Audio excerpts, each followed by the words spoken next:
Hello, gamer. Welcome. How are you doing?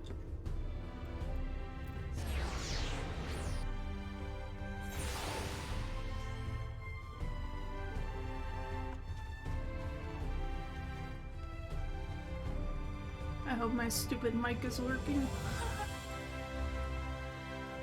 Aw. Yeah, I'm doing okay. I have a couple of easy days at work, so I'm looking forward to this stream. And I had a day off today, so doing pretty well. And I am both looking forward to and scared of this chapter of the stream. But I watched the guide. I think we'll be okay. And if I'm really not feeling up to it, I'll go White Mage.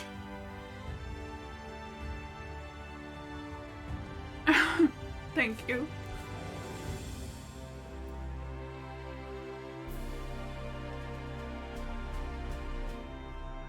Alright. Well, let's switch over to a live view. There we go. Well, let's get cracking then.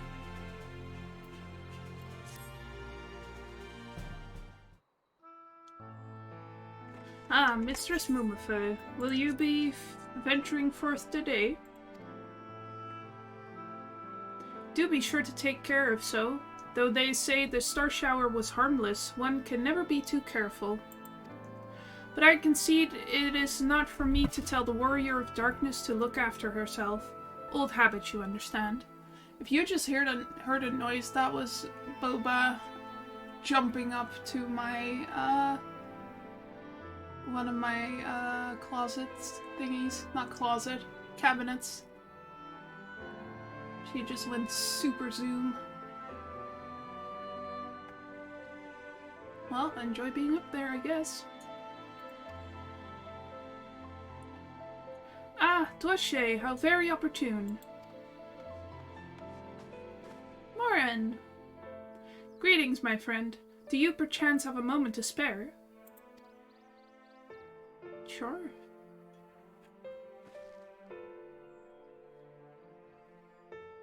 Wonderful, wonderful. Yeah. I wanted to thank you, you see, for revealing to us the truth of the Warriors of Light. After all these years, your tale set the record straight. Finally, the people see them as the great heroes they were.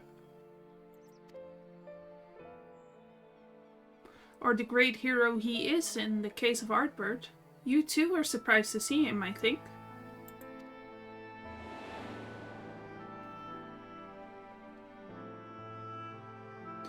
At the time, I was not certain what to make of it all, but I could see the effect his words had on those around me.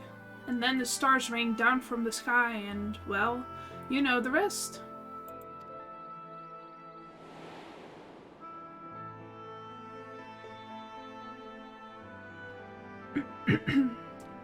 When the commotion died down, you were nowhere to be seen, but I was determined to express my gratitude, and so here I am. Thank you, Dwashe, for giving voice to the truth and restoring the Warriors of Light to their rightful place in history. Should you perhaps wish to have your your account of these matters committed to writing, I would be more than willing to serve as your scribe. Indeed, if there is anything I can do to help, anything at all, you need only say the word.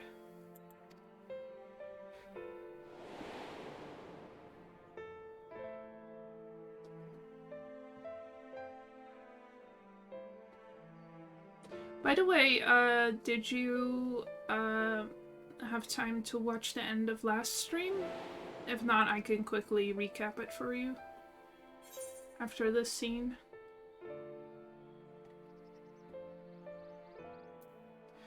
Very well. Tell me what the situation is like in the city.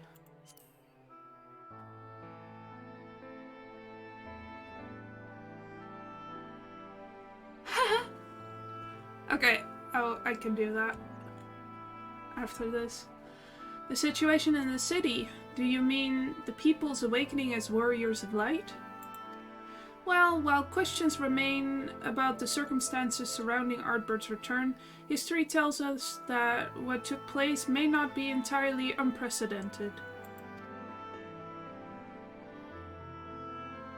But to understand that requires an understanding of warriors of light in a broader, frantic context. If it please you, I should be glad to provide an overview. I flatter myself that it may grant you a better grasp of that which is occurring not only in the Crystarium, but the world at large. Excellent. I shall return to the cabinet at once and look up the relevant texts. Pray join me at your earliest convenience. No rest for the weary. Oh, no rest for the righteous, it would seem. Do not let me keep you, miss. I bid you a pleasant day.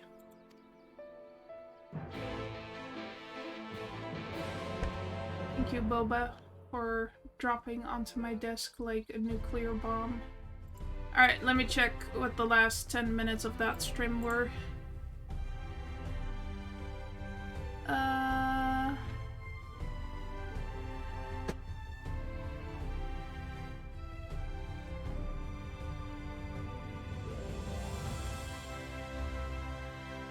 Oh, so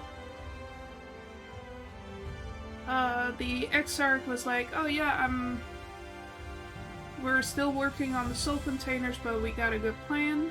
And then we had a little visit from our little mage buddy. What was his name again? Let me just mute that. Tainer. A little baby boy. And then we had a flashback to the Exarch working on the crystals that are supposed to take everyone's soul home. And then we had a little vision.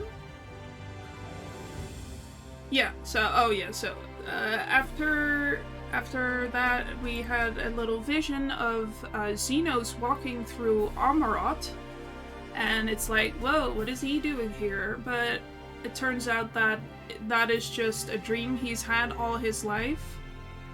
And then his mysterious companion was like, ooh, did Emmett South find a way to figure some shit out? And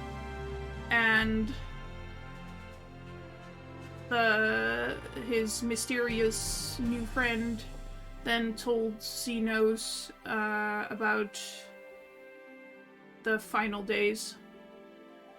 And that was pretty much it, so you didn't miss too much.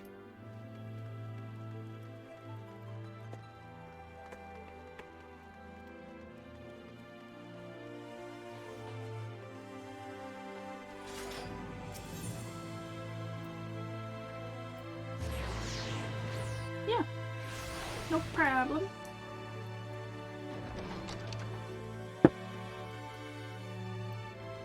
Yeah, I was just like, oh man, I don't want to go into this without you knowing the context for what's about to happen, you know?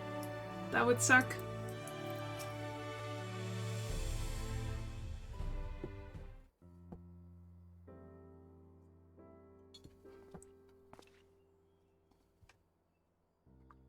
Ah, Dwashe, excellent timing. I have but this moment finished gathering the materials for our lesson. Let me actually close that. Well, if you fell asleep, then it sounds like you needed it, so no hard feelings.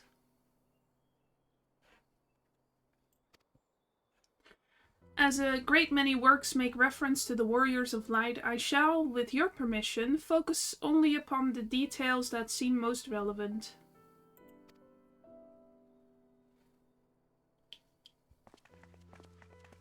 Oh, my babies!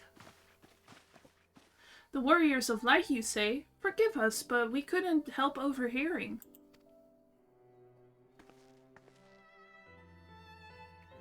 We've been out keeping watch over the Crystarium, but it appears to be business as usual.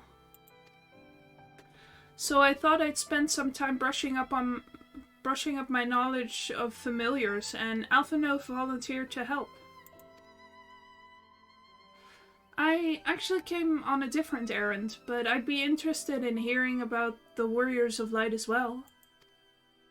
May I join you?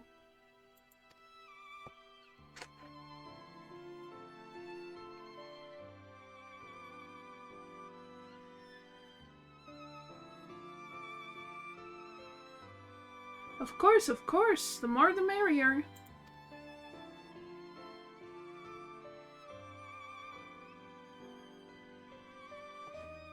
If you would care to find a table below, I shall be down with the books in a moment.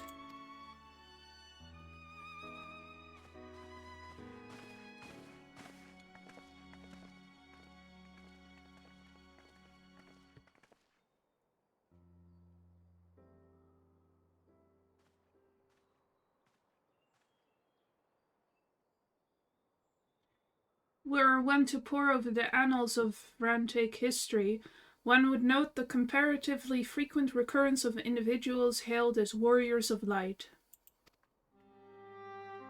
Artbert and his comrades require no introduction, but many others bore the epithet long before them. To name but a few, there was Tolthewil, legendary first king of Lakeland, Rotford and Solar, the fabled Dran and Gulgen duo Verbert. Yeah, little history lesson. And no list of Rantic heroes would be complete without the Archmage Tiuna of Ronka. In older texts, she too was called a warrior of light. It did surprise me how ready people were to forget the negative associations of the title. But it makes sense if it's been around for centuries. Verily, in ages past, it was simply a synonym for hero. In the wake of the flood, however, light came to be regarded with fear, and the title used not to exalt but to revile.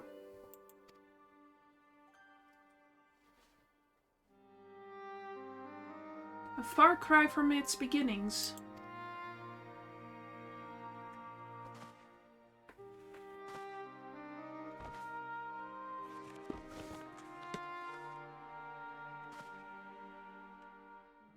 Wow. Beautiful art. This, my friends, is Norvrend's oldest epic, the original tale of the struggle between good and evil. In a time when all lay shrouded in darkness, a prophesied hero rose to deliver the world from its doom. Finding in the name of the light, the hero styled himself its foot soldier, and thus did he come to be known as the Warrior of Light. Curiously, in the centuries that followed, other heroes appeared who claimed the selfsame epithet, despite sharing no discernible connection with their predecessors. And in time, Warrior of Light came to be a name accorded to all men and women of uncommon skill and valor.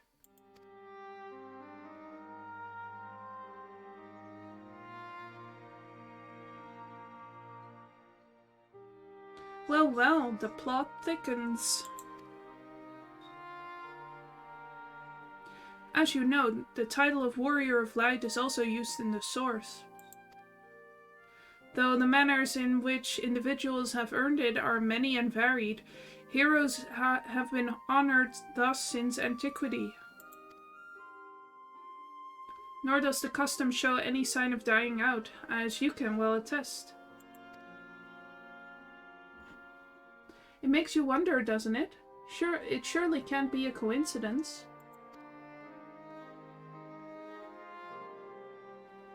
Indeed not. Let us imagine a man who has awakened to the echo and is able to hear Heidelin's voice. As she styles him, so too does he style himself, a warrior of light. Of course, being blessed with the echo does not in itself make one a hero, and conversely, there will have been no few heroes who were not blessed with it.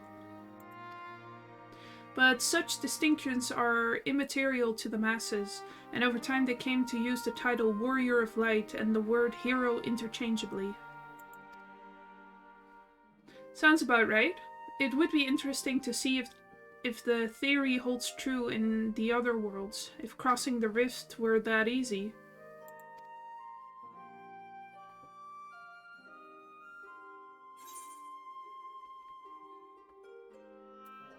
Heidelin did call me a warrior of light.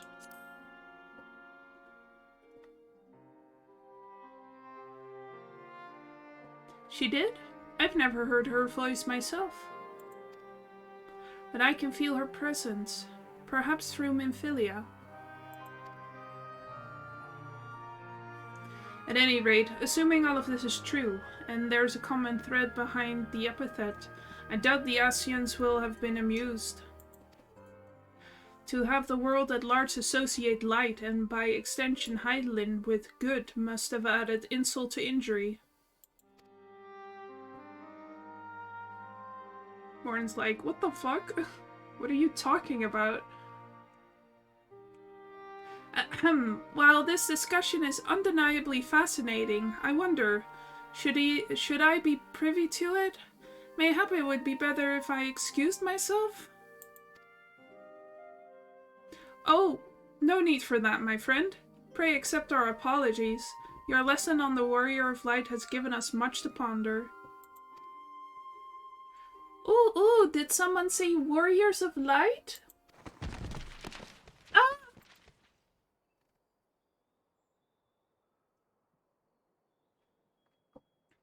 Oh, little baby.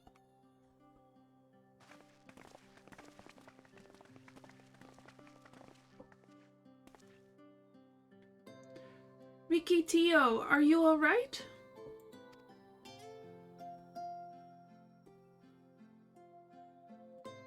Ah, my precious tomes. Did I not say you must take care in the cabinet?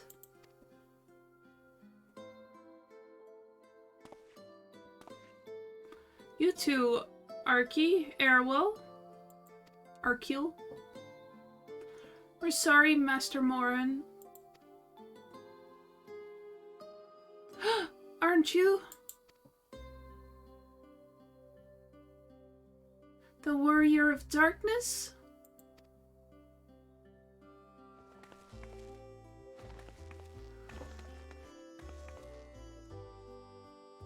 My name is Ricky Tio, and I want to help everyone. Please, tell me what I have to do to be a hero, to be a warrior of light.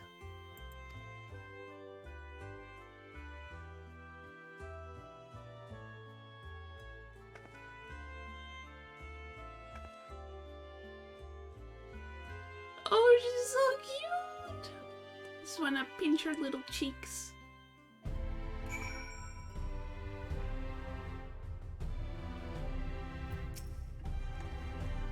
So, I want to be a warrior of light, but not one that fights with a sword and all that.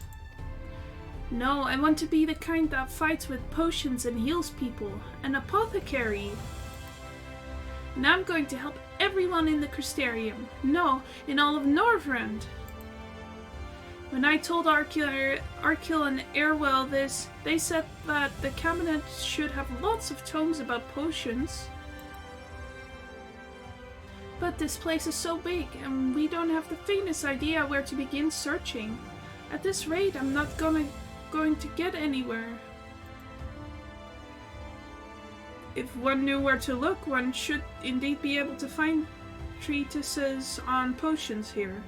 Even so, I fear they may prove a little difficult for one so young. But yeah. Poor Arya.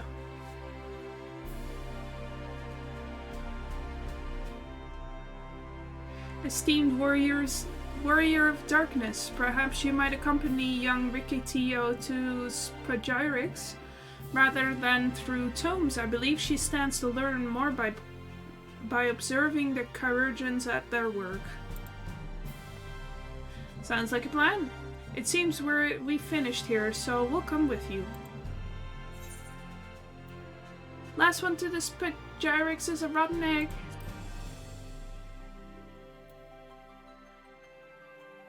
Ha! I'll have you know I'm really fast. You're going to be the rotten egg. Run, run, run.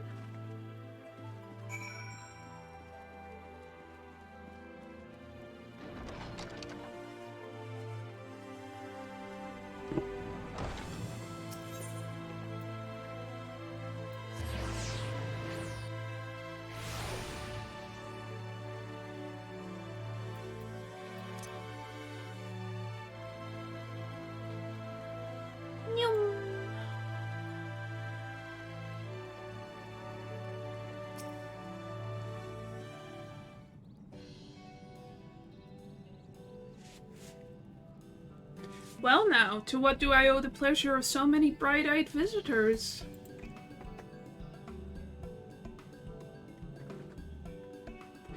Is that the way of it, sweetie? You wish to learn about medicine? That's right. I want to become a warrior of light who uses potions to help people all over the world. Well, that is a very noble endeavor, and you aren't alone in it. No few at our infirmary yearn to venture forth as warriors of light. But ultimately, they have all decided not to pursue that dream. Huh? Why? Because the people here need them too, sweetie. The guards who place themselves in harm's way to keep us safe. The artisans who toil tirelessly that we might sustain our way of life. And younglings like you, who are the future of the Crystarium. They couldn't simply abandon them, you see? And so, difficult though it was, they made the decision to remain. Then, does this mean my dream isn't any good? Oh, sweetie, yours is a wonderful dream, and it would be my pleasure to help you pursue it. If we all work hard, the day will come when our chirurgeons may set forth to aid folk in every corner of the realm. As we strive towards that day, I hope that we can rely upon you as well. Though I must warn you, ours is not an easy path. No, you must work very, very hard.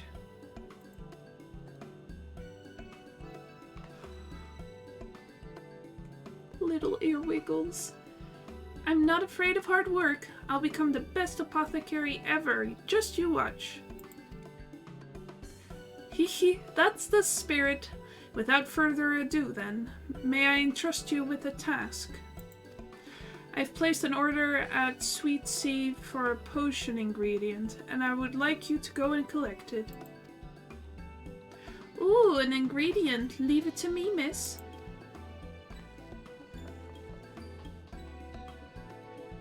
My, such an abundance of energy, though I can't help but wonder if she'll be alright by herself. My apologies, but would you mind accompanying her? When you arrive at FFXIV, speak with a woman named Gracine, and she will point you in the right direction. I shall join you. As the one who suggested this course to Rikitio, I would assist her in her first steps.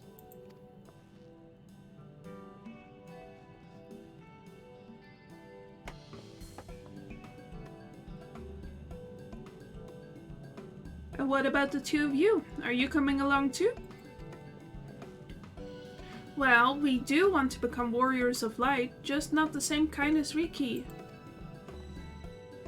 So we'll wait for you here, warrior of darkness. When you return, please teach us how to fight. In that case, Reen and I shall keep them company and take the opportunity to ask about their aspirations.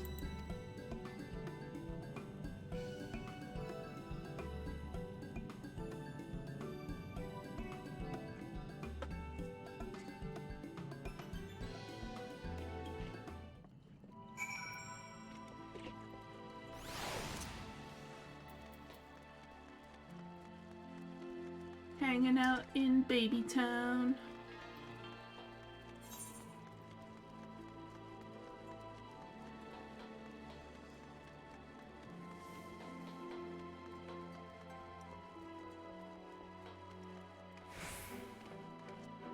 Boing.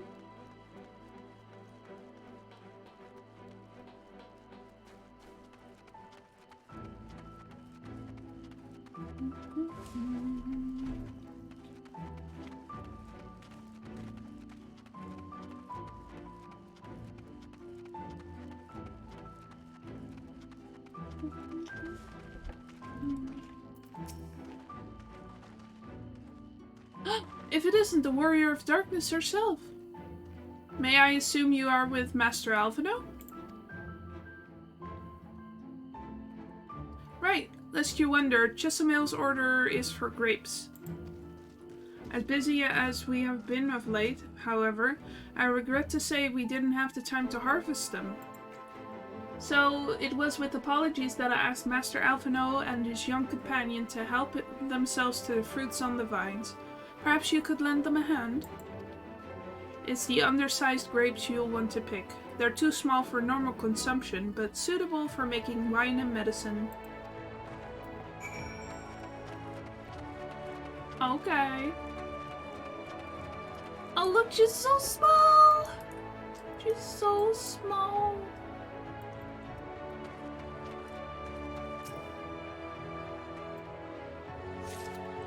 They need to put more child models in the game because they're so cute. They don't have any baby Duskwites, otherwise I could make baby Duache.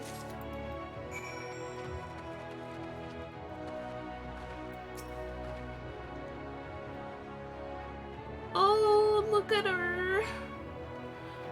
Oh, you're here too. We're picking little grapes. It's quite fun.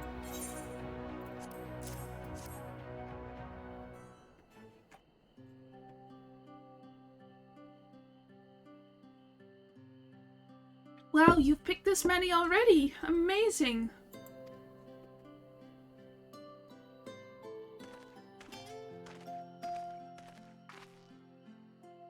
I dare say we have enough between us. Shall we take them back to Chesamil?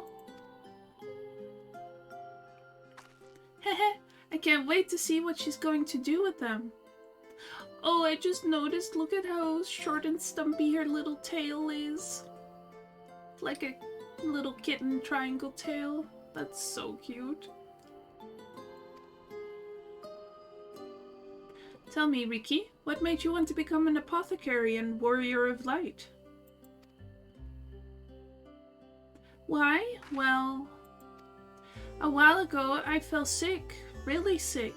My body was burning up and I felt so weak I couldn't even get out of bed. Then a traveling apothecary came and gave me a potion to drink. It was the foulest thing I'd ever tasted, but it made me get better. She was so brave, the apothecary I mean. She went around taking care of people, even when it was dangerous. And I decided I wanted to help people just like her.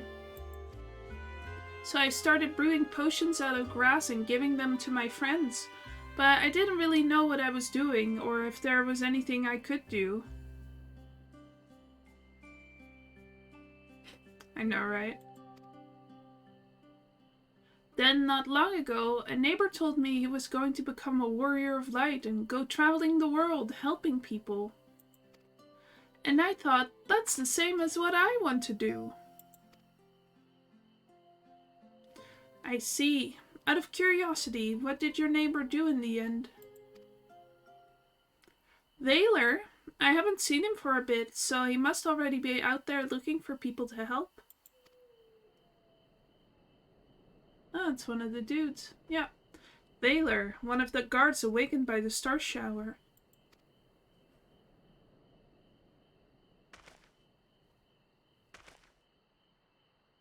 Thank you for sharing your tale with us, Riki Tio. I myself took inspiration from one not unlike your traveling apothecary, and I hope her good example will spur you on to realize your dreams. But it will not be done in a day. Such lofty goals are reached through hard work and persistence. through countless little acts of heroism, like delivering the grapes to Chesamil. Whee! It would seem I have been laboring under a misapprehension. I had convinced myself that it was Elidibus who had sowed the desire to become warriors of light within the hearts of the people. But I see now that the impulse to aid their fellow man abided within them from the first. Elidibus did no more than give it a name.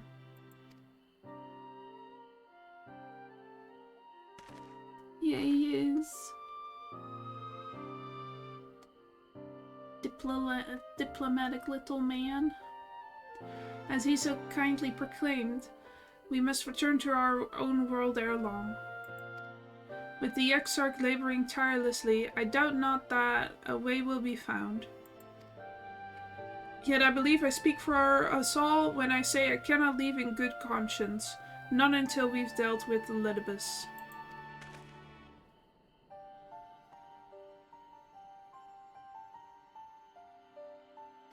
This is no longer a strange and distant land, after all.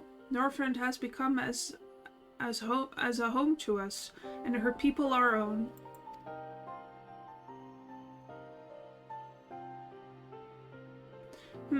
Let us return to Spagyrix. It wouldn't do to keep your admirers waiting.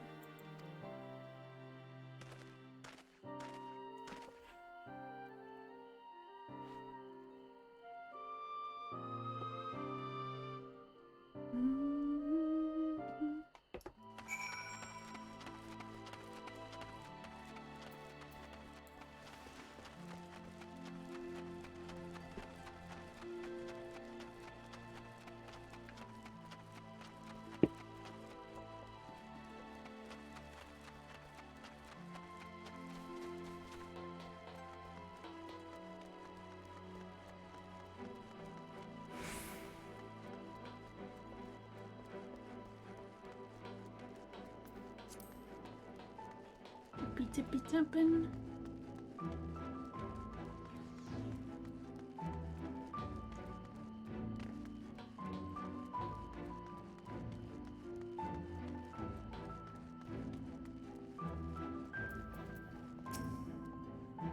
My thanks for your kind help, sweetie. We now have all the ingredients we require. From the grapes we shall make a vinegar, to which we will add elf grass and a few other herbs to produce an invigorating syrup. Though it's unspeakably sour, it does wonders for the constitution. As part of our studies, I may just have to give Ricky Tio a little taste. Hee hee hee hee hee.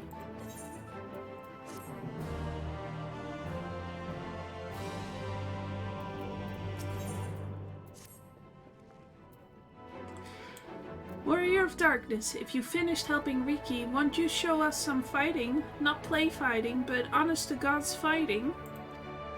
We already have some enemies that you can deal with. Vampire bats. The guards say they've become a pest around the Crystarium of late. We tried to sneak outside to hunt them, but the guards caught us and sent us home. But they shouldn't mind if you were doing the fighting and we were just watching. The children told us as much while you were away, and in preparation, Chesamil kindly furnished us with some lures for the bats. While the creatures won't give you any sport, bear in mind that the younglings will be watching. That is to say, put on a good show, yes? Right, let's head outside at once. Everyone, follow me. Alice, wait just a... Come on then, children. I only like certain sour things, but mostly it just makes my... Like, I can't describe it, but it like makes the muscles in my mouth just go crazy.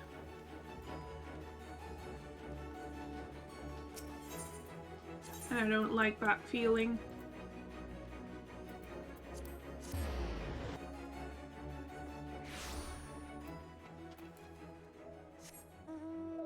So I do like the, like, gummy strips with the sour powder on it. I kind of like those, but if I have too many of them, then my muscles start to hurt. Everyone's here. Good. Let's get started, shall we? As their name suggests, vampire bats feed on blood, and originally being nocturnal creatures, they've grown more active with the return of night and become a nuisance.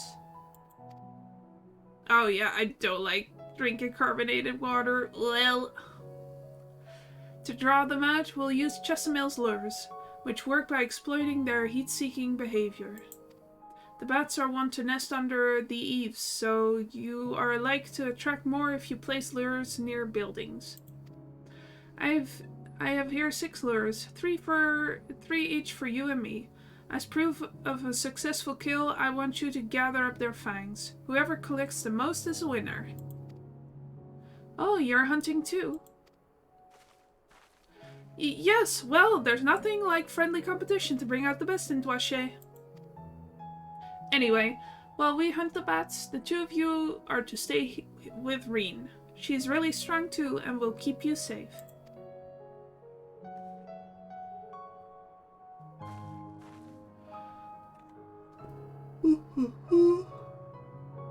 Without further ado, then, let the contest begin.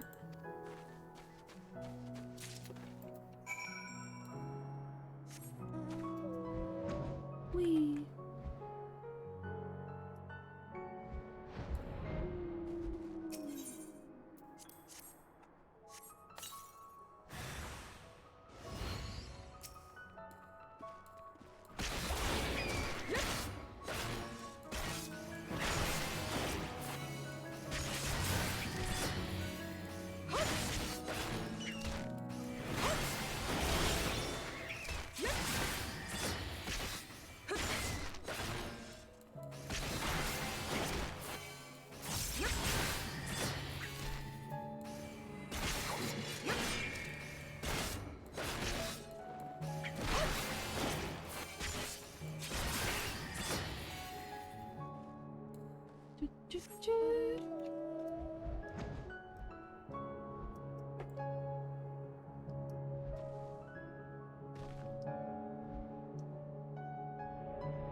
You masochist, maybe?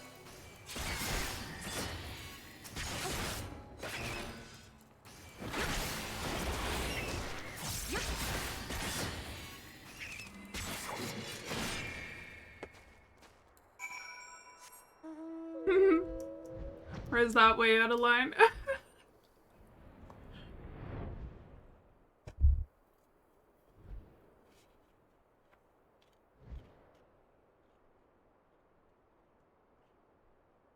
That would be so distracting.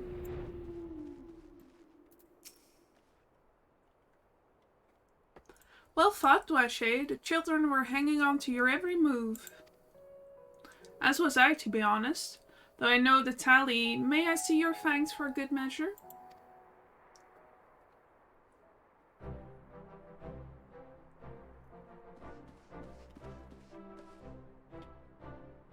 Apologies for the wait.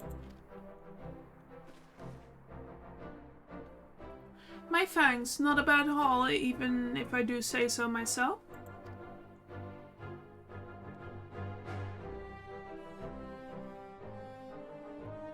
5, 6, 7. 7 fangs from Alizé. Which means that victory goes to Alizé. Dwashe collected 4. Well, that's okay. Ha! I did it! I bested Dwashe!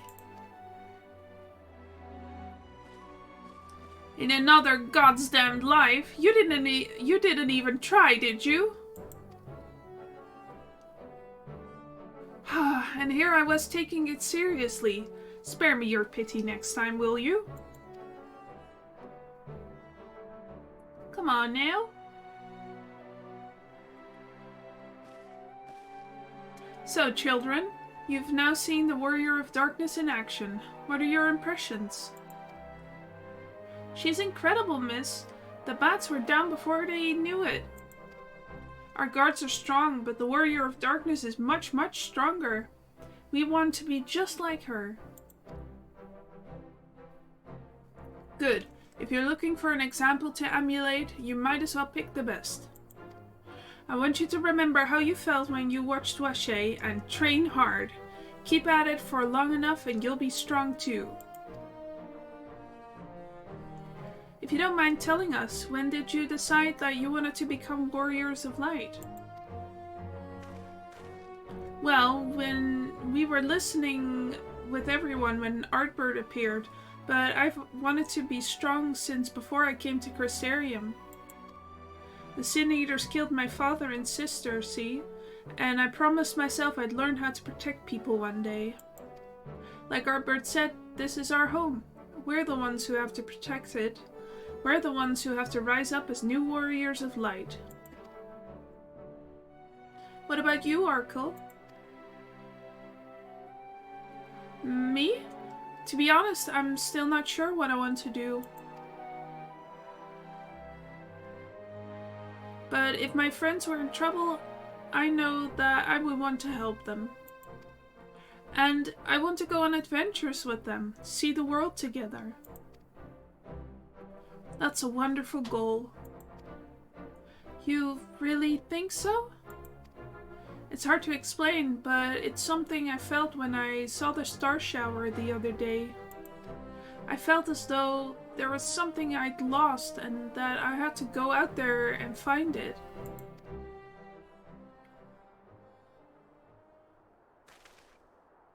Well, for the both of you, there's nothing for it but to train. When we return to the city, I'll teach you some exercises you can do by yourselves.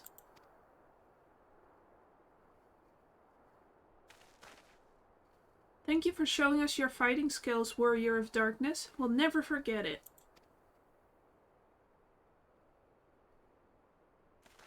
Whee! Goodbye.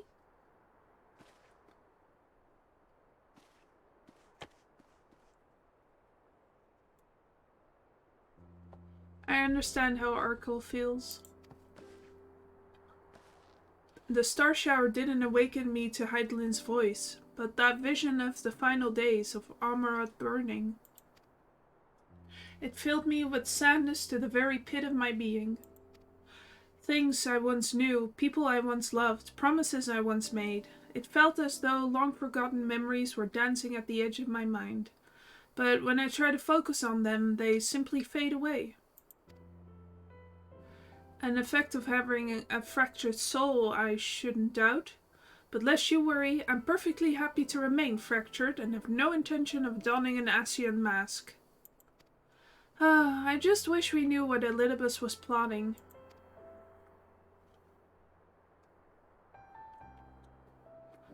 But look at this pair of incurable brooders. If we're going to stand around lost in thought, we may as well do it back in the city. Rest assured, Rena and I will take the children from here. Their heads will be in the clouds after meeting you, but we'll see to it their feet remain firmly planted on the ground. Uh-oh. Ugh. Are you okay? It's nothing, just a dizzy spell. It seems I tried a little too hard to beat you. I'm fine now, not to worry. I'll see you soon.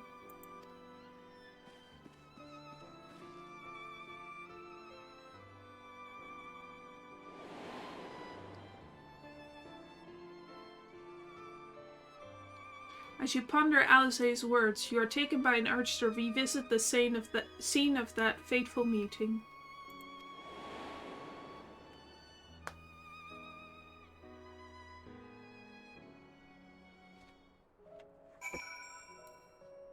Gotta get the mic back to the real world, or to their world. To their real bodies. You see, Dweché's the sentimental type. Let's go up there. Let's go up there.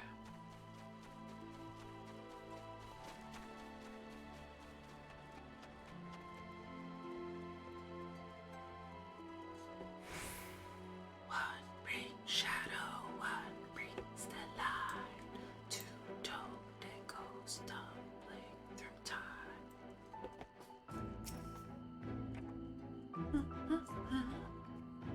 Can I please have a voiced cutscene so I can eat my popcorn? Hashtag streamer problems.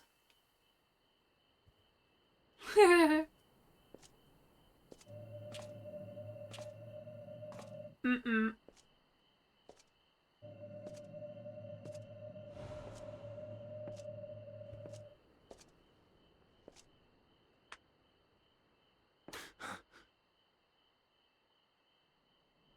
Why am I... Was it you who called me here? The hell are you talking about? Oh boy, flashback time. I don't know if I have to voice this. Oh, yes. On behalf of the convocation, I bid you welcome to our order.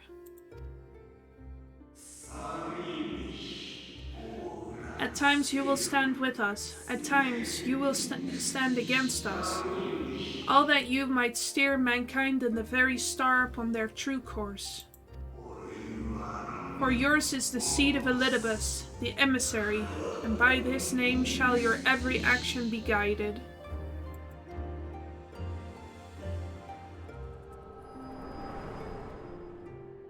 I know. So you peered into my memories. No matter. You will have found little of import.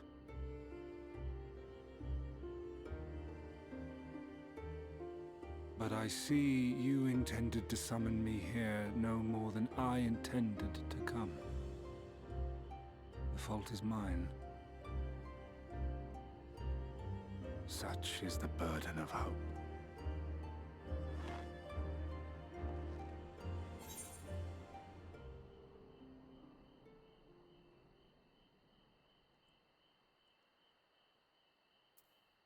No, right?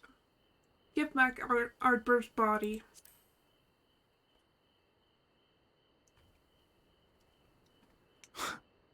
What fool would relinquish his weapon on the eve of battle? That which I do is no different from that which you have done so many times, Warrior of Darkness. I arm myself, I hone my skills, I make ready to vanquish my enemy. You. You who have murdered my brothers, who have taken their selfless labors in service to the one true world and turned them to ash. I see you for what you are. You are death. And only in death shall you serve any purpose. The convocation charged me to steer mankind and the very star upon their true course. As Elidibus, it is my duty, and I shall see it done. I will strike you down. Destroy you body and soul. All else must wait.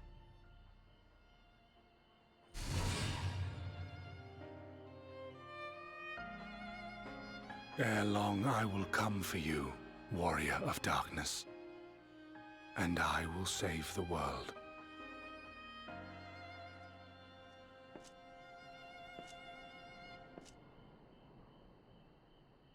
One last matter.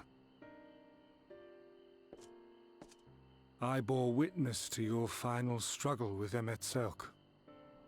It seemed as if he saw something familiar in you.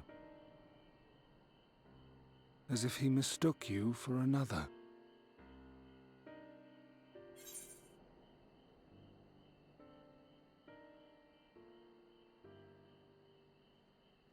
Yeah, that's a very good trope. Yet Ledeus called me his new old friend.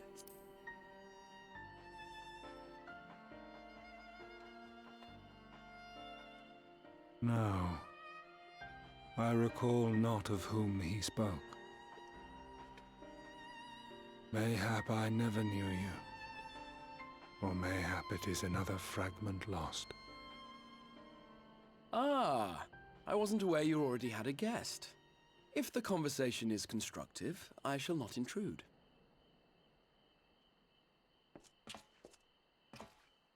Hey, Exarch, you're looking a little But different. if you seek to stir up trouble, Elidibus, then I must insist you leave at once.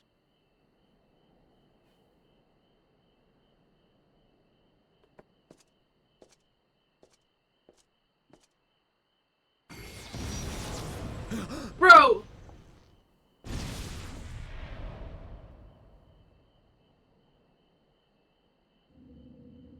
Though you lack her blessing, your soul is surprisingly dense.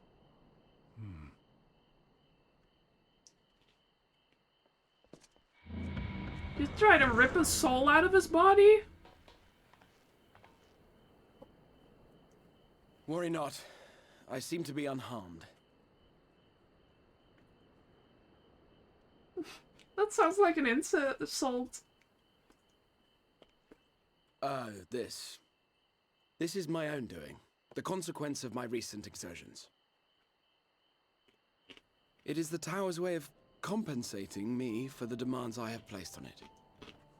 Rest assured, it is no great inconvenience at present. Indeed, I told Beck Lug as much, but they would not be persuaded and sent me away to rest. No need to make a fuss.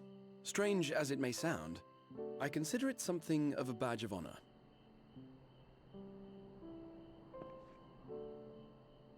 One of the brave souls who saw me delivered unto the first once said that the world shall ever have a place for tales of heroism so long as we have need of inspiration in our lives. Though he and his fellows had no way of knowing whether their mad scheme would amount to anything, they knew that the attempt alone would inspire hope. Or so they hoped. A more optimistic lot one would be hard-pressed to find. They said they would find a means to save our God's forsaken world, just as soon as they had sent me on my way. Said it with such confidence that, for a fleeting moment, I half believed them.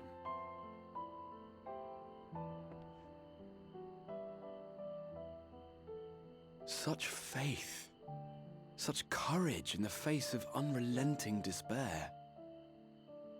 For a long time, it was more than I could bear to remember them. But having come this far, having sent full many on their way myself, I see things more clearly. To take action is to hope. To believe, to choose to believe, is to take the first step towards a brighter future. And why do I tell you this? Because I want you to indulge me in a little recklessness. Needless to say, I have a plan.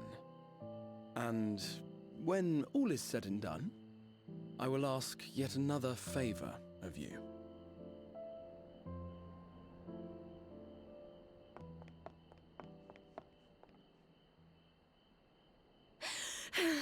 You're both here. Oh, thank goodness. What's wrong? It's Thancred. He's collapsed.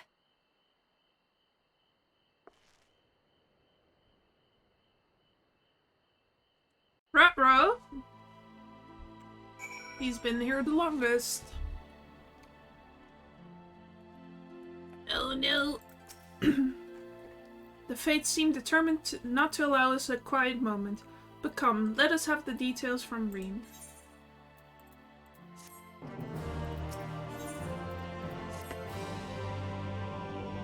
It happened after Alice and I saw the children back to Spagyrix. We chanced to meet Thancred there, returning from his mission. He'd been shadowing Elidibus around the realm, only to lose sight of him near the Crystarium. And he was just in the middle of telling us where he'd been when he just crumpled to the ground.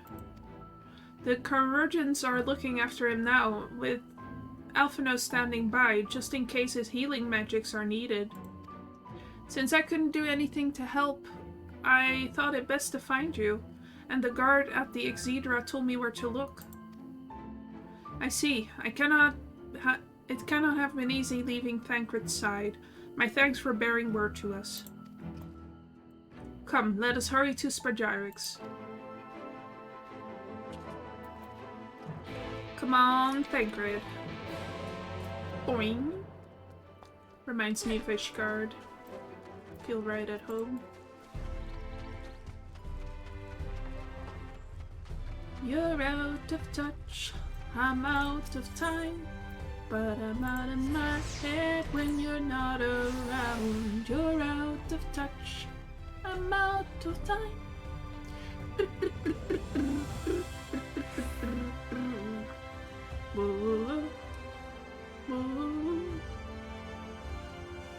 Hello, sir. 32-year-old grandfather. They dragged you here too, did they? My apologies.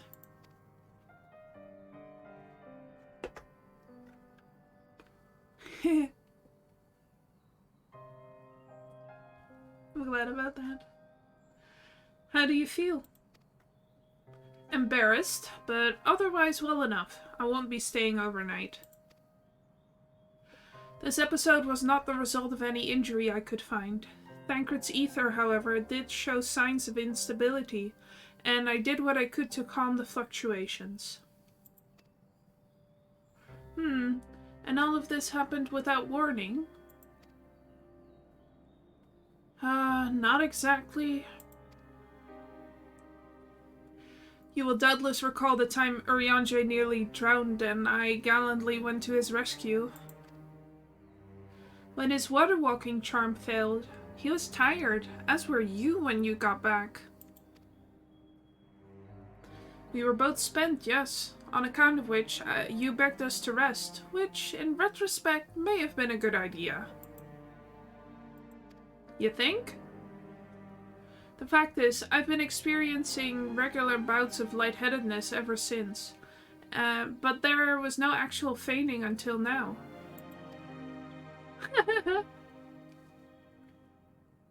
Don't do that in public, sir. As Alphino observed, I have no lingering injuries, and it most assuredly isn't old age, which leaves but one likely cause. The link between body and soul has weakened further. Time grows short. We must complete the spirit vessel with all haste. To that end, Duache, might I trouble you to make the trip to the source? In addition to looking in on our friends' bodies, I would have you consult Krau about our plan. If she has any concerns, we should at least endeavor to address them prior to proceeding. In the meantime, we should get back to laying bare Elidibus's plot. Thus far, I have learned this much, that in each of the places he has visited, there have been sightings of suspicious black-clad strangers. Moreover, the coming of these shady individuals has invariably coincided with some manner of misfortune, beasts terrorizing settlements, blight ravaging crops, you know the sort of thing. all of which serves rather conveniently to make Elidibus's call for new heroes reverberate that much more loudly in the hearts of his audience. And you think these black-clad strangers are Ascians? I do, and I fully intend to investigate further, though for that I shall require additional feet on the ground. You can count on mine. God knows I've been itching to get out there for a while. Mayhap Urianger too can be prevailed upon to join you in your efforts. He has already provided copious guidance on the matter of the spirit vessel's construction. It is for Beklug and I to wrestle with the rest. Well, if you can spare the old boy, we may as well make use of him. I'll go and give him the good news. You'll do no such thing. However heedless you are with your own well-being, if you care at all for Reen's feelings, you'll stay in bed until you're needed. Alphino and I will... oh. What the hell is that? Alphino and I will find Urianger.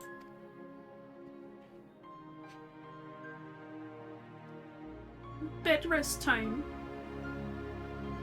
All being well, we will have news to share by the time you return. Safe travels, Dwache.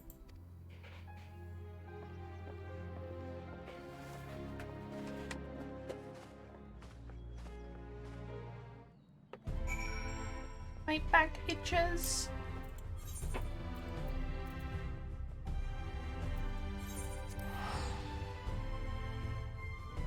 I think that's the sign to take of your bra. Ooh.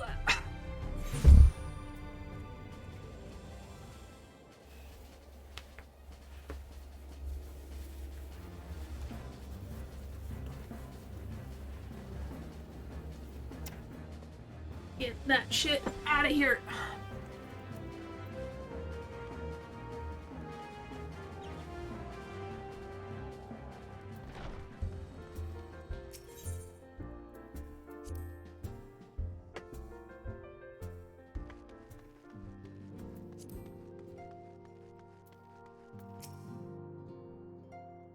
Ooh, delicious. What kind of chips?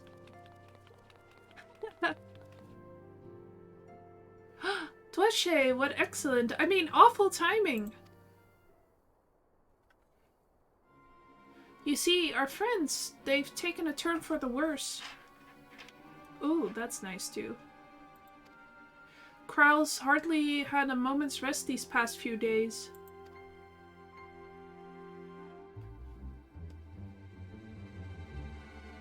She didn't want everyone to worry, so we've been keeping it quiet.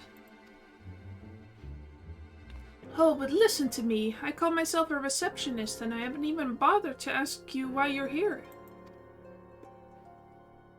Checking up on you. So they think the spirit vessels will be ready soon, and they want to make sure there are no problems at this end. You'd better talk to Kral. She's with the others in Dawn's Respite. Let's go and see her. Just prepare yourself, alright? I'm ready.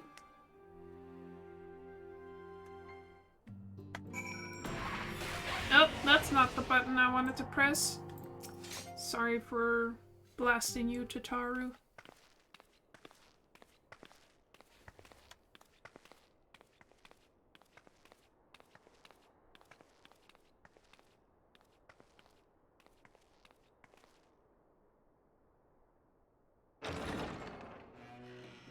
Excuse us.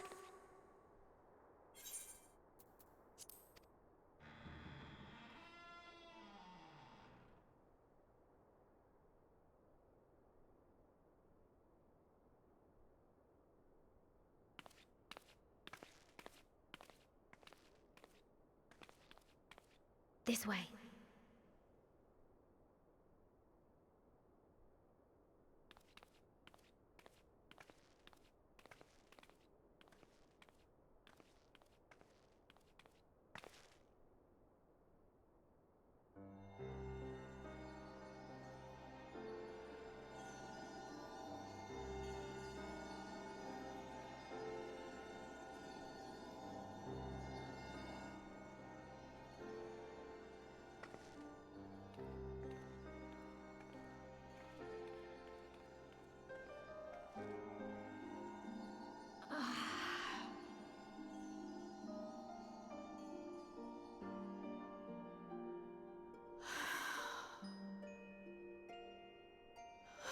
I would rather you hadn't seen this.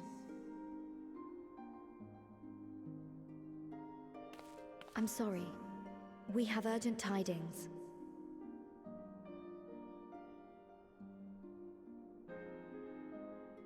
Oh, no, I'm not angry with you. On the contrary. I know full well how hard everyone has been searching for a way to return home. And I had hoped to afford you the time you needed.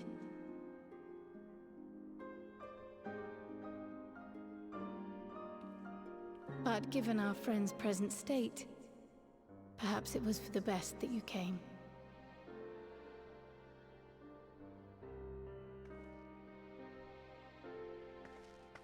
Trial MVP, to be honest.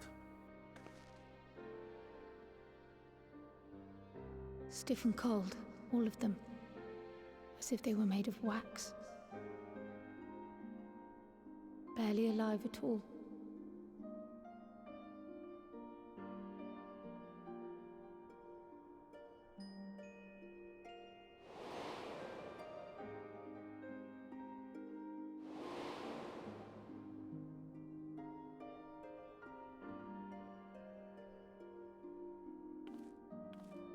And they had been doing so well. Save for occasional signs of etheric instability, they appeared to be in passable health. Then, quite without warning, things took a turn for the worse. A change for which even Master Matoya could offer no explanation.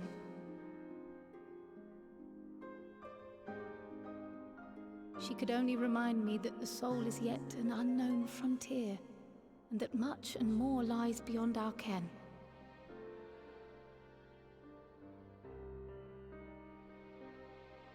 But let's not lose heart just yet. At times like these, it is all the more important that we remain positive.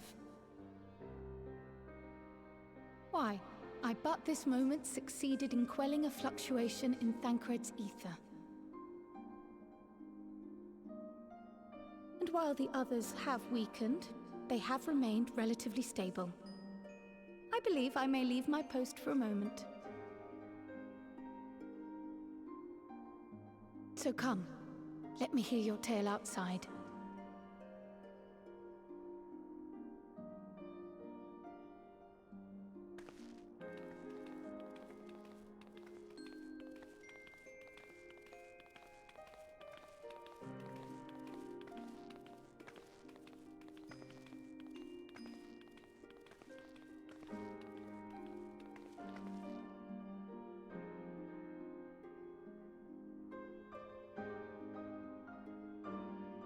I don't know, but they should.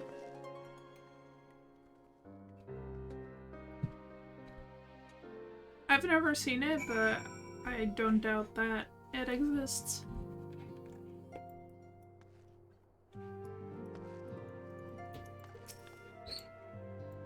What news from the first? I see. Work on the spirit vessels proceed apace, but our friends begin to falter. As they themselves have observed, the link between body and soul has weakened. It's as simple as that. For now, I'm still able to quell the fluctuations in their ether, but it's only a matter of time. We'll lose them if we don't act soon. So if the Exarch is ready to attempt something, let him attempt it. As for the spirit vessel itself, if we seek to draw upon elegant wisdom, we could do worse than consult an expert in the field. And I think I know just the man. Time being against us, it may be best if I go and solicit his aid in person, even if it does mean leaving my patients.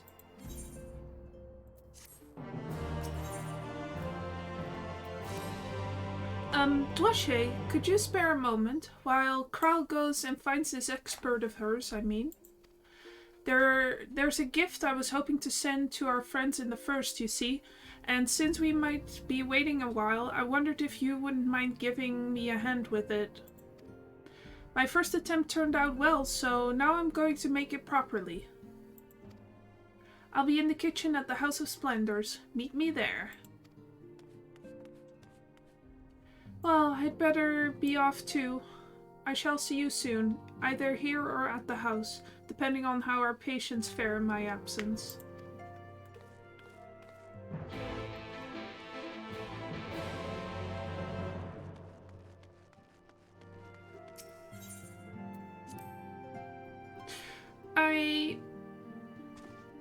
I think shipping Lalas with other Lalas is cute.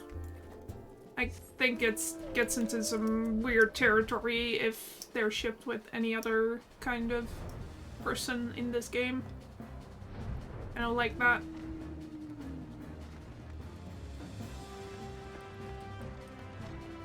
They literally look like toddlers.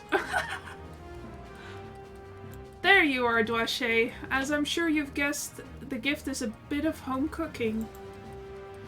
Unlike Kral, I can't do much to help our friends directly, but that doesn't mean I've been idle. No, I've been doing my best for the Order, taking on this job and to keep our coffers full. Yeah, they do.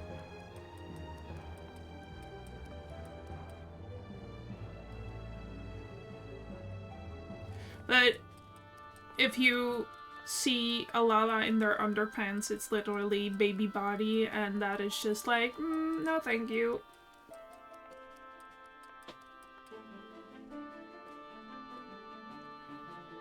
I've even helped out with the Asgardian restoration.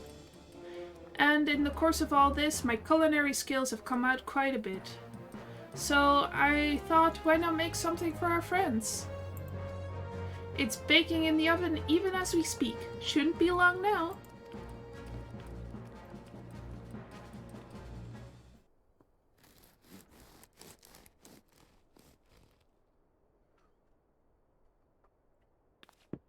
There, baked to perfection, even if I do say so myself. Oh, wait. Bread? Your cake looks like bread.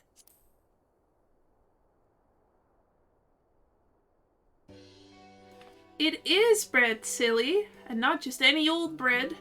This here is old world bread. Archon loaf, to be precise. It's what they eat over in Sharlayan. Simple fare, I admit, but I thought it would remind our friends of home. If nothing else, Kral tells me it's a good source of ether. So it should lend them a bit of strength at least. There truly is nothing like the smell of bread fresh from the oven. Kral, and if it isn't Rambrus too. Hey, look at that guy. He's from the Crystal Tower quests. I trust you require no introductions either, Dwache.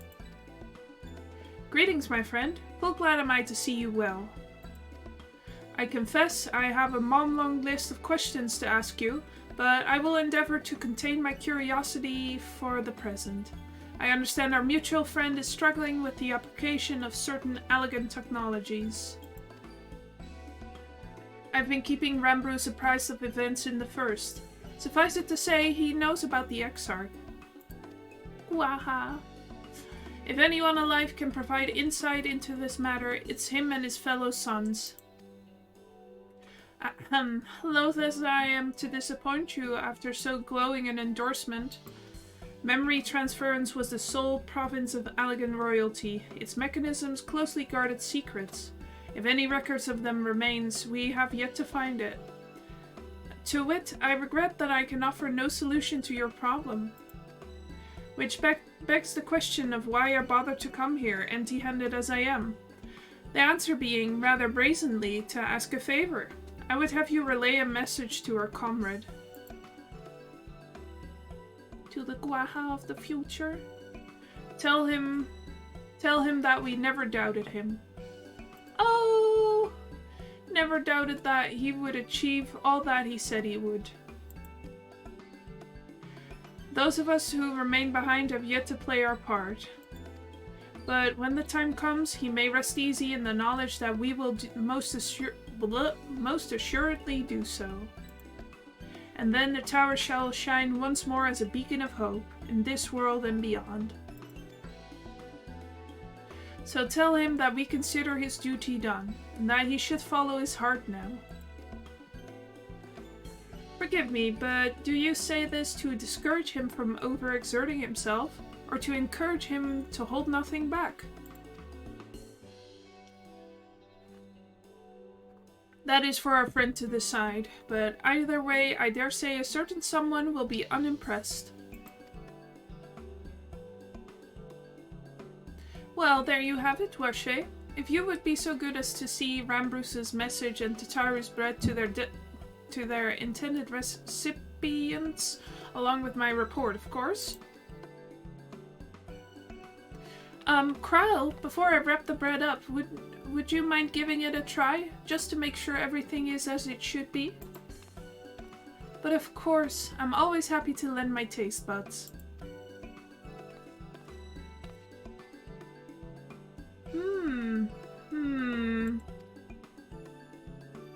Excuse me, Rambruce. As a fellow Sharlayan, may I trouble you for your opinion? Well, I usually have mine with a good dollop of rollenberry jam, but I suppose plain is best for sampling purposes.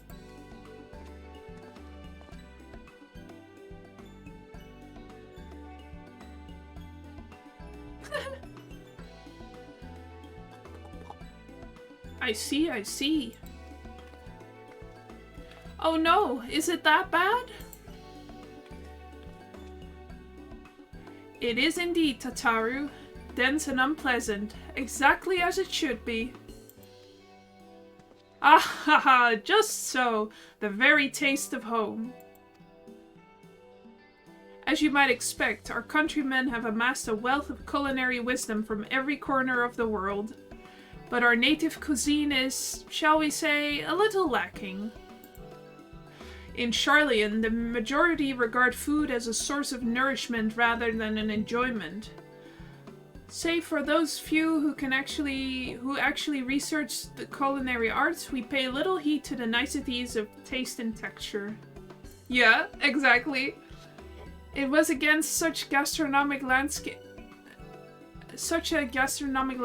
that what is now called the Archon loaf was born, the creation of an Archon who devoted himself to the study of bodily sustenance.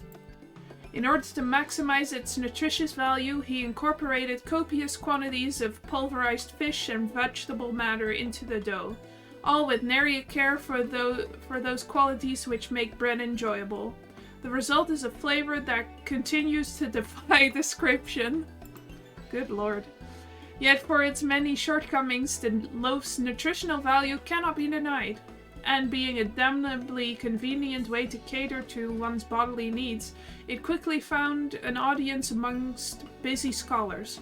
Why, when I was a lad, nigh every meal was a sandwich made with this very bread and whatever ingredients happened to be on hand. I suspect just about every Archon could say the same. Having been away from home for so long, I thought I might have forgotten the taste, but no, it's all too familiar. Ah, how it takes me back. If there is enough, perhaps you can spare some for the Exarch. He is certain to appreciate it. Oh, there's plenty to go around. I'll be sure to wrap up an extra slice. Twache, when you deliver the loaf, please be sure to send everyone my regards. Tell them we're doing everything we can, and that we'll be praying for their safe return until the moment they get back. British!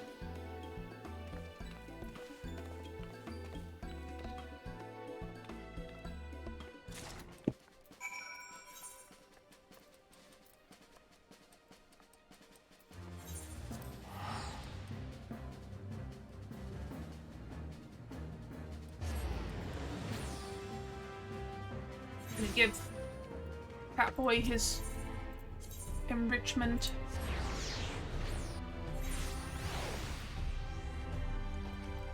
Vegetable fish bread. Ugh.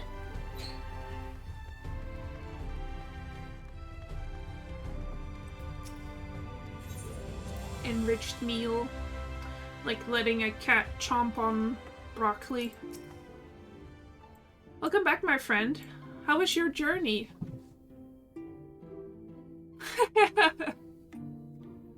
Thank you.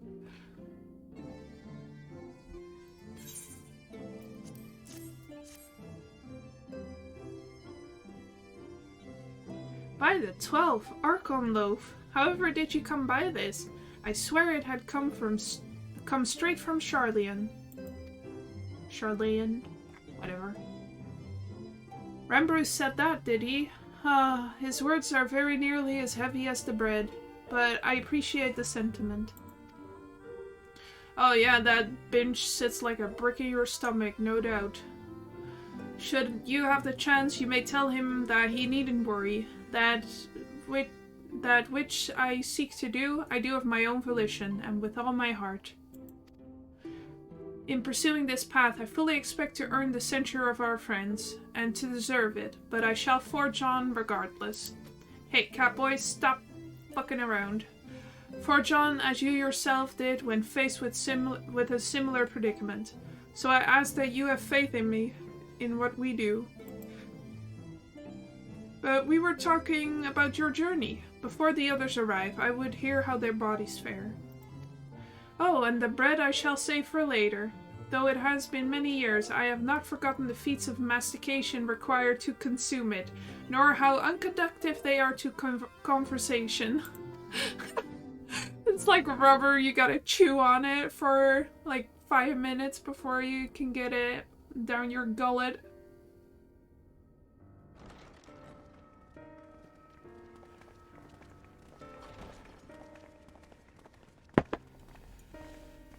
Post cutscene, yes, yes. Please. Forgive the delay. Puggers. We have visited every region and confirmed the presence of Ascians throughout the realm. Lest a grave predicament be made to seem hopeless, it should be noted that they are of inferior rank. The black-masked minions who answer to the red. Yes. A gaggle of schemers attempting to exploit recent events to sow the seeds of petty conflict. Fortunately, nothing of any great concern has come of their meddling just yet. We also encountered a number of the Crystarium's former defenders, busily solving this problem and that in a bid to become warriors of light. Their zeal is to be applauded. 'Tis but a pity I cannot encourage them on their course. Not knowing Elizabeth set them upon it, no. Both the troubles to be solved and the villains to be vanquished are his doing too, like as not. And so, with apologies to the aspiring warriors of light, I believe it best that we deal with the Ascians quickly and quietly. I quite agree. But tell us, what news from the source? How fare our bodies?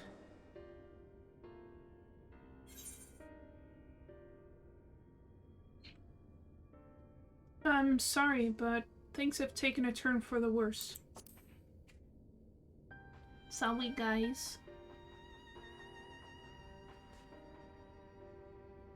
Oh dear.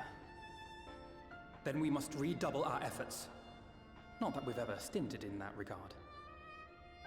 This would seem an appropriate moment to ask about the spirit vessel. Tell me you've made some progress. We have, as it happens. One moment.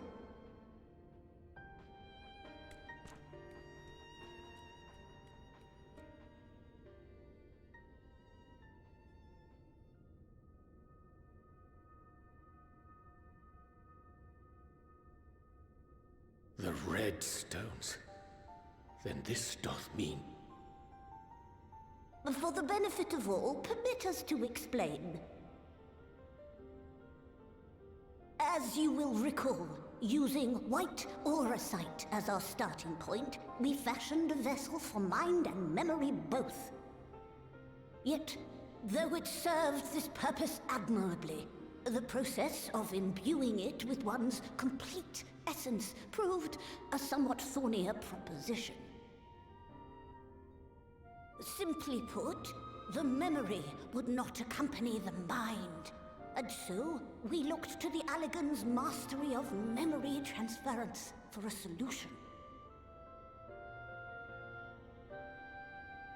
This approach was not without its own complications, however, relying as it does upon blood, which inanimate objects, notably, do not possess. We duly explored methods of suffusing the vessel with drops of the aforementioned. Alas, our painstaking experimentation succeeded only in making me feel faint, and singularly failed to imbue the crystal with the necessary properties. It was then that an idea occurred to me, namely that we might fuse the vessel not with normal blood, but with my crystallized essence.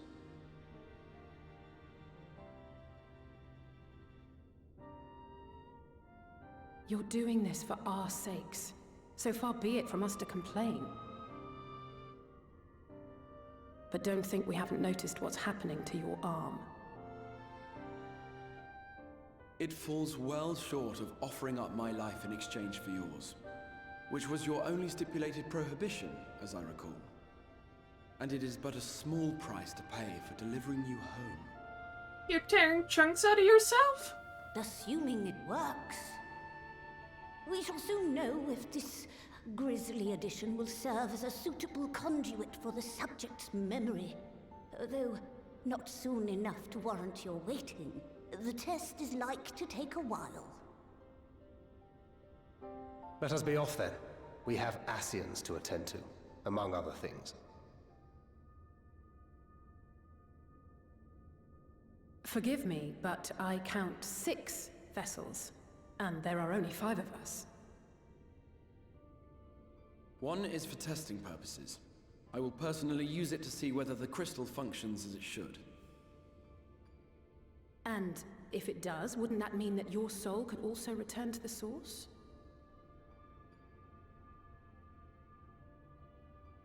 Yes.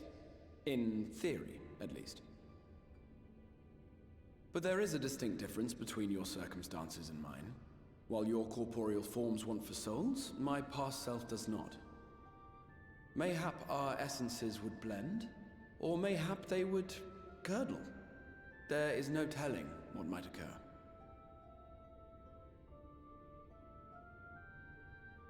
And you'd be willing to take that risk?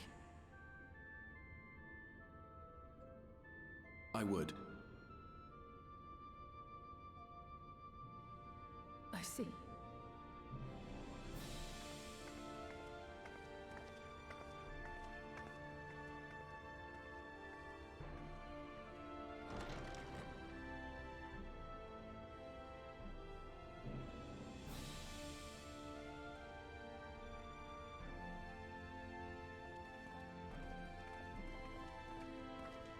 Awkward.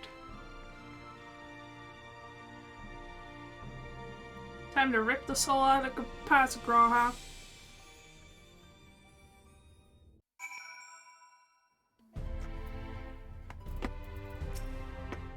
Hast thou a moment, Dwashe? I would speak with thee on the matter of the Exarch's mooted return unto the source.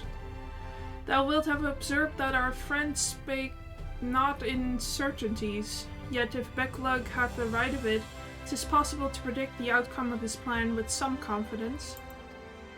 And it is their assessment that, given the opportunity, the Exarch's soul should successfully merge with that of his younger self. Which is not to say the process is without complications. For one, the Exarch hath been subjected to an additional rejoining, an experience which will have wrought a change in his ethereal composition. If thou thyself didst demonstrate in merging with Ardbird, however, there existed an affinity twixt like souls, and this doth give cause to hope. Yet there remaineth one immutable condition upon which success doth hinge.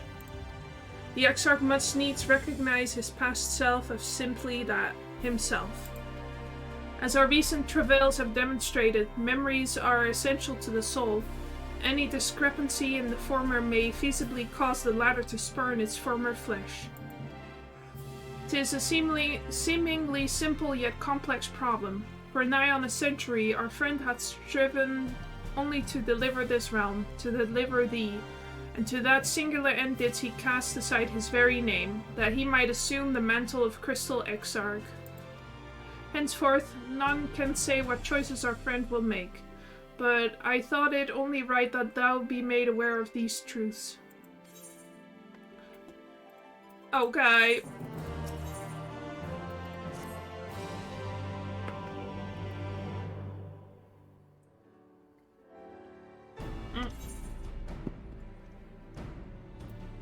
Right then, while the Exarch literally pours his own sweat and blood into this allotted task, it seems only fair that we attend to our own. Dealing with Elidibus and his minions.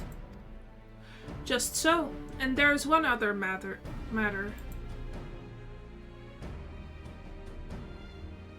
Yeah, it's because I don't think he speaks this formally in Japanese. But I think they gave him that quirk because he was a super huge bookworm who would never, who would only ever read books, and he got a super poetic way of speaking from it, which is really cute.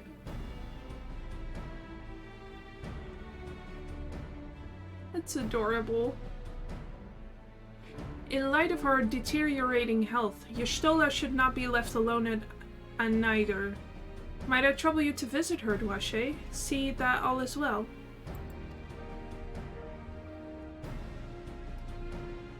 Yeah, and otherwise she would have sounded like a cool, swaggy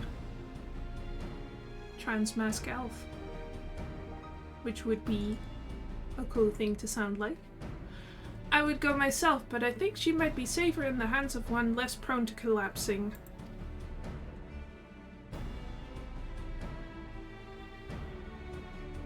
My thanks. You may leave the Ascians to us. Once they are out of the way, we retire to Yulmore. And when Y'shtola has finished plumbing the debts, I'd like the two of you to join us there. If you are bound for Anaider, I suggest you go via Venman Yards. Our friends there will be glad to provide a boat for you. Let's be on our way then. Don't do anything I wouldn't do.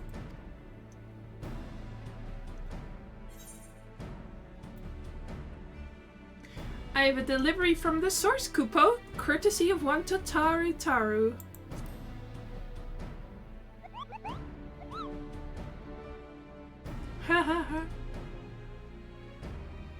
You're a long way from home, Moogle, and this is from Tataru, is it? Whatever could it be?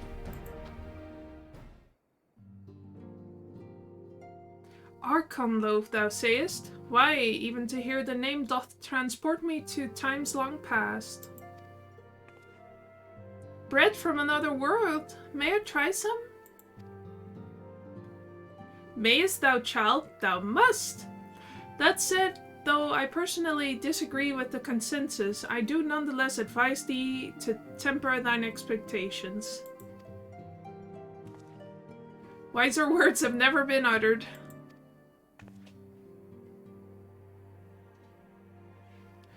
Though it rarely darkened our dining table at home, I can attest that it was standard fare at the studium. Indeed, a slice was never far from our peers' hands. Like feeding a baby a lemon. They're being so mean. Alphino, you really are an unbearable snob sometimes, you know that? Yes! Kill! What I believe my colleagues are trying to say is that we appreciate the gesture. Tell Tataru we'll do our best to return before she's forced to seek further supplementary employment. Right, let's really be off now. We can find a drink to wash down the bread on the way.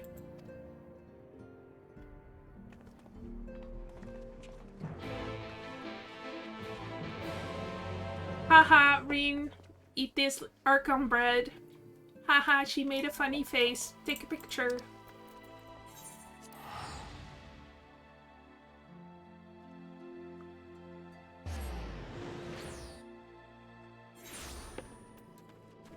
Yeah, it makes sense though that Elidibus is like, you're fucked up, you're a murderer, because let's see, who have we killed? We have killed... I guess we're only half responsible for La Habrea, because that was Thornton fucking his shit up. But La Habrea, then in the Post the Realm Reborn patches we killed Nabrialis. Then, Emetzelk, of course. Igiorm. So that's like 4 already.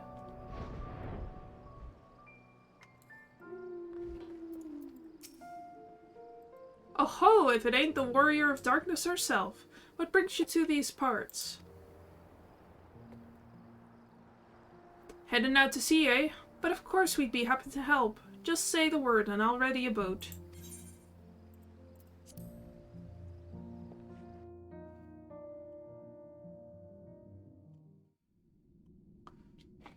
So fair is fair, but also, like, you killed my friends. Yeah, they were trying to kill me, bro.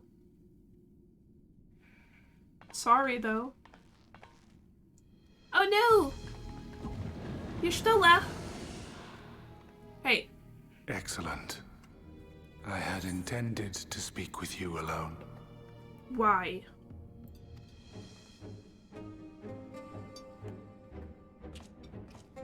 None of my doing, lest you misunderstand. The link between her body and soul wavers. Exactly. I know not what you hoped to find here, but it will avail you naught to learn of our past.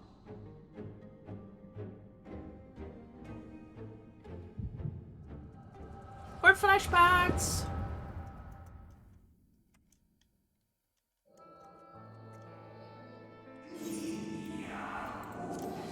Reviewing the records yet again? Really? You worry too much, Elidibus.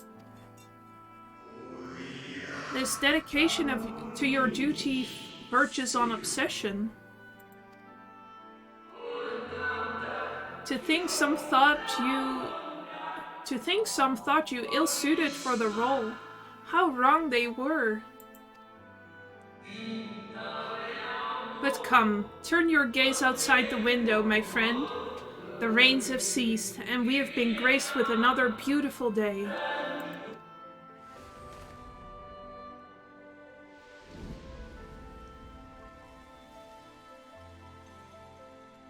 It fades. Fades away into oblivion. Does the world no longer have need of me? No. I am Elidibus, and I will fulfill my duty.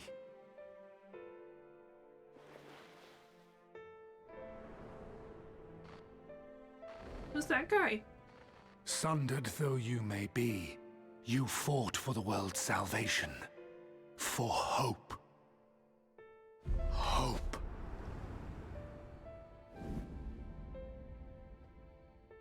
Ah, it swells within me, empowers me. Now I may carry out my mission. And yet, why do I yearn for this? Why do I struggle so?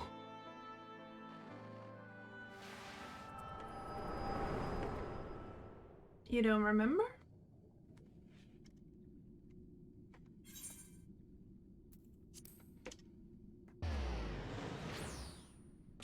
Stop doing that. I shall take her into my safekeeping. If you want her back, you will do as I ask.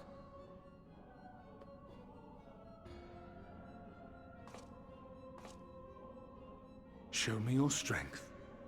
I would take your measure.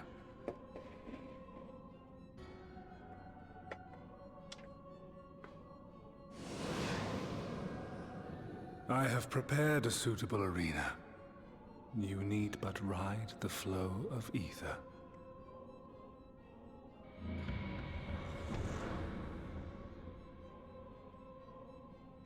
The Unsundered really, like, kidnapping people. First it was La Habrea with Thancred, then it was Emmett with Graha, and now it's Elidibus taking our wifey.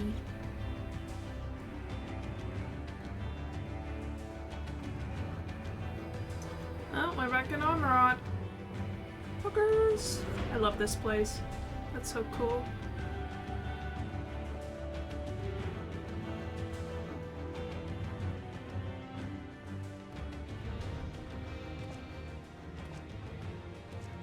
You are familiar with this place, I believe. This remembered Amarot.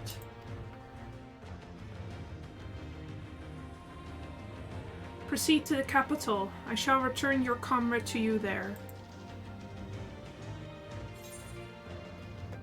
Enough of this.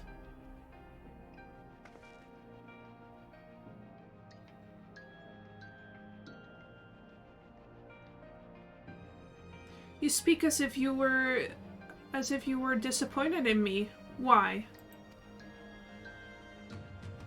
I am your enemy, and you mine. Our goals are in conflict, and we are fated to clash. Or had you hoped that feigned sympathy and false understanding would cast your crimes in a less reprehensible light, that I would come to look upon you as a friend? You who have slaughtered my people, who would tear down everything we have built.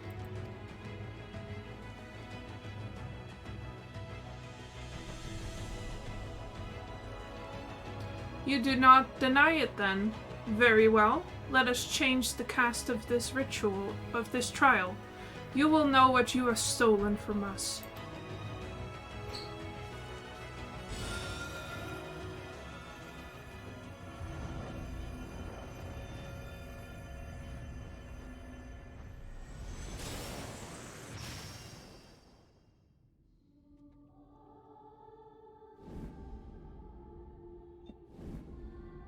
Oh, it's the people from the Adventurers Guild in each starting city.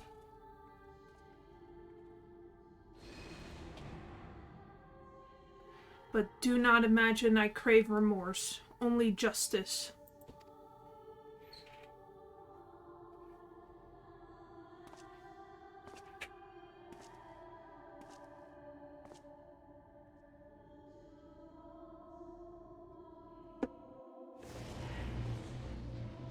Sick.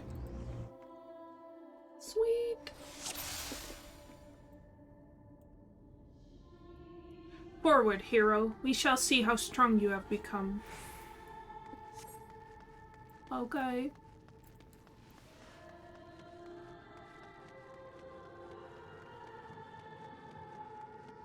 Let us begin.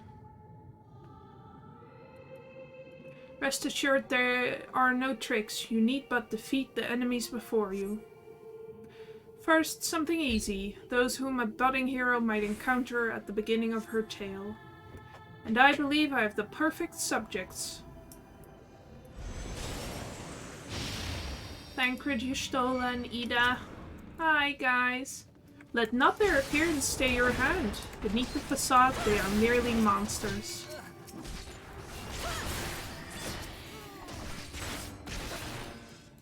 You making me kill my friends?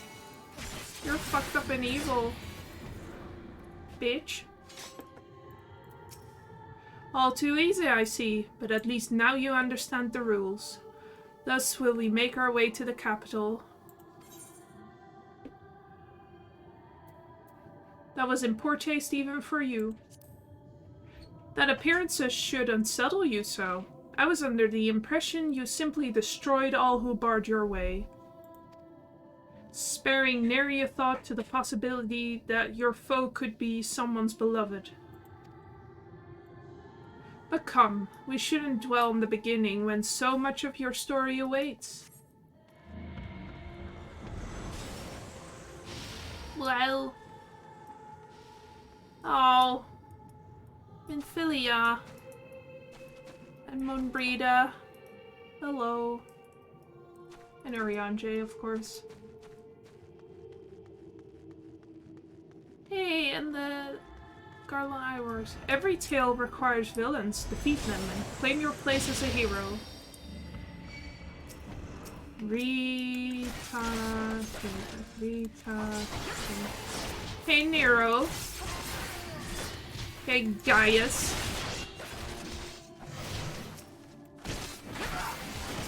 Hey, Livia.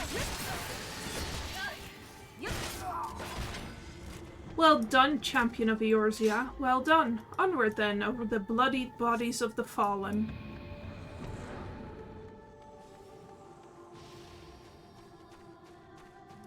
Yeah, it is a good point. Hello, who are you? You tasted many sweet triumphs, yes, but so too did you taste bitter tragedy. Who could forget the Crystal Braves, that idealistic, pathetic dream borrowed from malformed creatures? Faces you know and loathe, all. Let your hatred burn. Strike them down with all your might. Hey, Ilbert.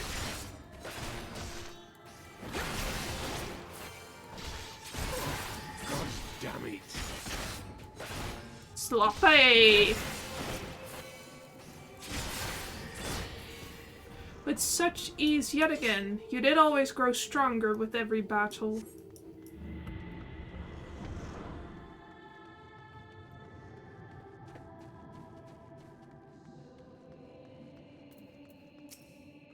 It seems it will take more than those monsters to leave an impression upon you. Or mayhap you simply fail to understand my meaning.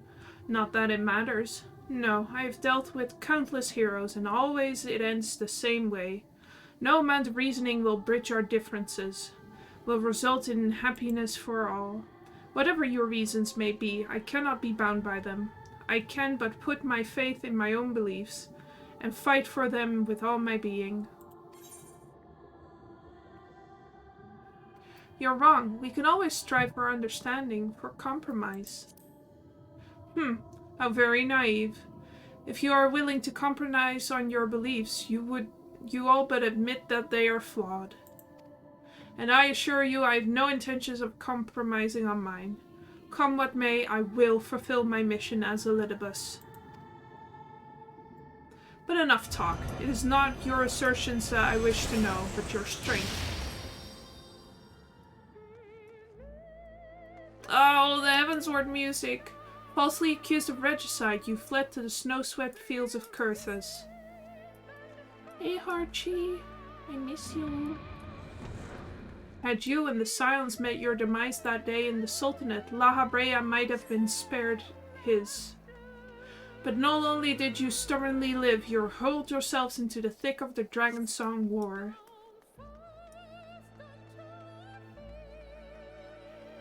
Swept along by the tide of events, you pursued and slew those who sought to stop an unending conflict, just as you were bid. Or was it a thirst for vengeance that drove you? Gordon!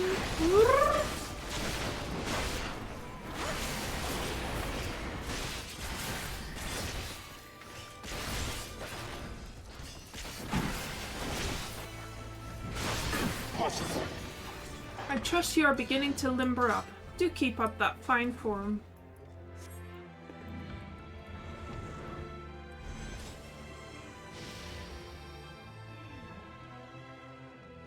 Ah, the Fartong guys.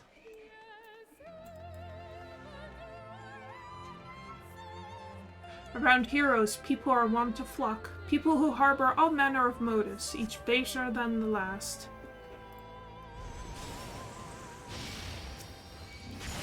No. Come, let the curtains rise on the grand melee. Oh!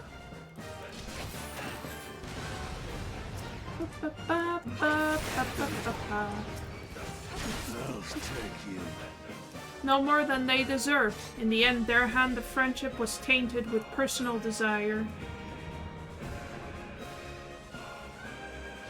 Well, you can't live only for something, for others. Oh! Izel, I love you.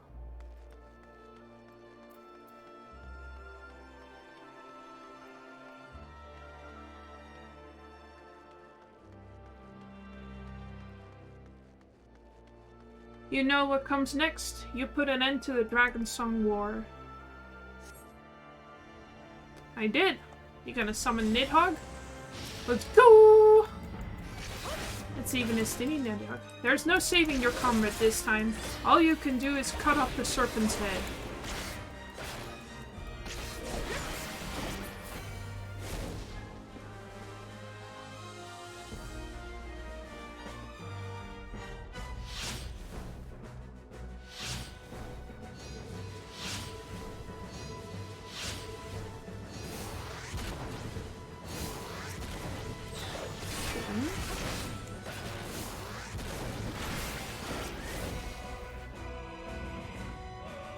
And as simple as that, a 1,000-year war is brought to its conclusion. But every end marks a new beginning, and for heroes such as you, there is only ever conflict.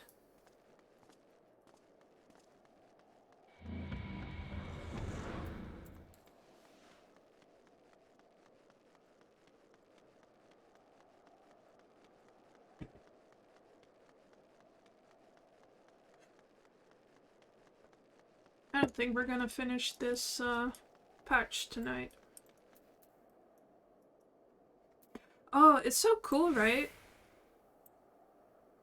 They added that in the last update. It's really nice. Shows you immediately who's talking.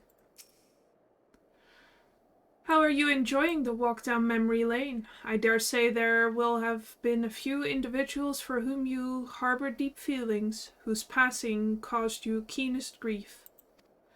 That is what our people are to us, an irreplaceable existence that can ill be lost. I will save them, for they are my... Never mind, we are not here to talk. Let us return to the task at hand. Emperor Solus had kindled an insatiable flame. Garlemald was its name, and it raged across the land, consuming all in its path. Following the trail of ash, you set forth for Alamigo and Doma in a storm of blood. Again you fought, and again you grew stronger, so strong that we could no longer control you. Yours is an unnatural, beastly strength, and we shall lay it bare. In order to gain a foothold in the liberation effort, you journeyed to the eastern plains.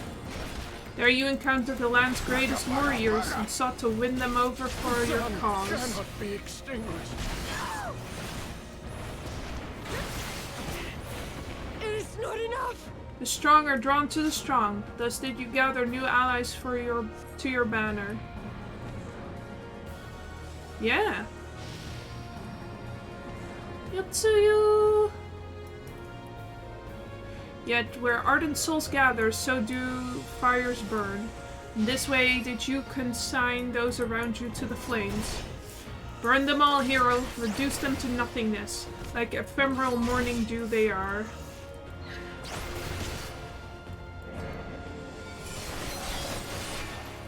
No, leave me alone. I cannot fail. Not again.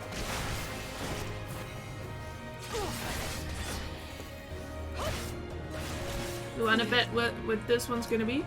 You did not hesitate, or perhaps could not. No matter, let us turn our attention to the finale.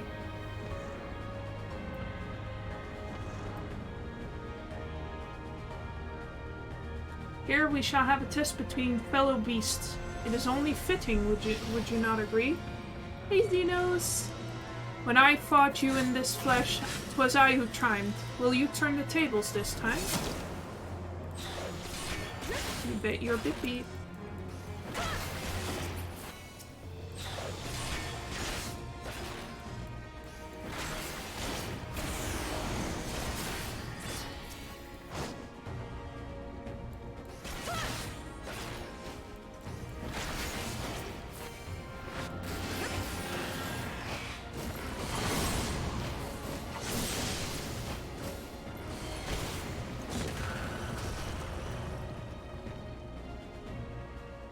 Is that all? I don't know, is it? Oh yeah, it is.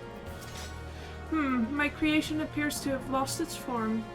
It's no easy thing to see through the eyes of a beast such as him. In any event, there's only so much to be learned by taking your measure this way. Let us try something different. Come, we continue this within.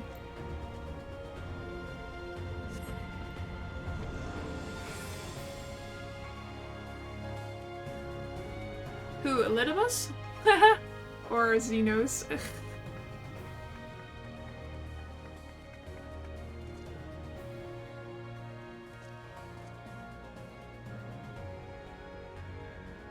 An impressive show of strength. But surely no more than a foretaste of that which Emet-Selch's conqueror is capable. Such might requires a fairer measure. To compare like with like, yes.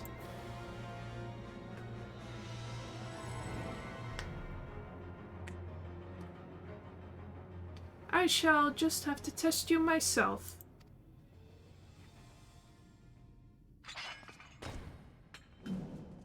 Battle of the Tanks, baby. Here we go. Come on, Dwache. Show me what you can do. Fallen Warrior, Artbert. Wow!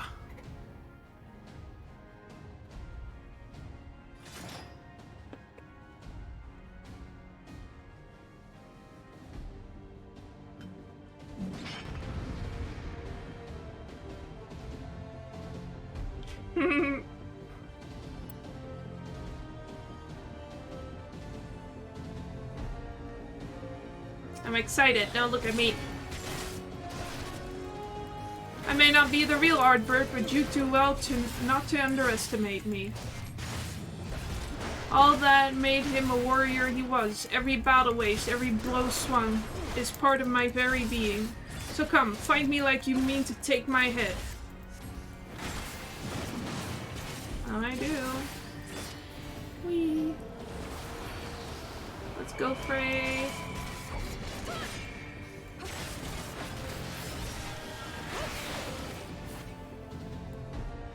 Oh, whoops.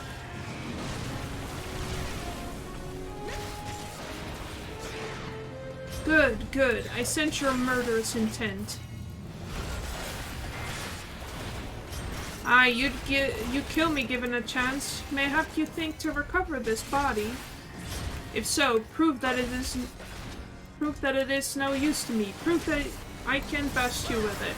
Come at me with everything you've got. I'll rend you to pieces.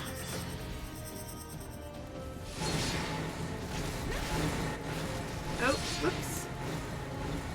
I'm going too fast.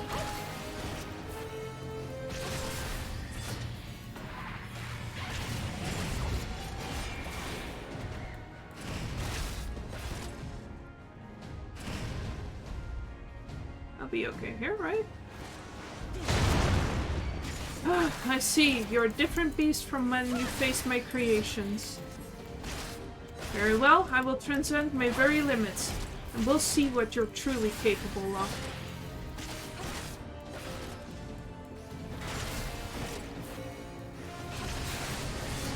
Woohoo! Hold nothing back, for neither will I. Banana take them. Earth, Right, and Rage. Exaflares.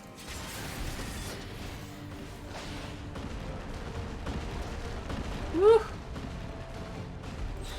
Boing.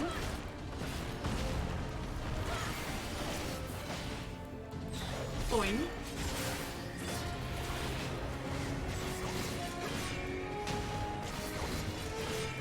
I have my answer. Yeah, you do. Ooh, get it, get it.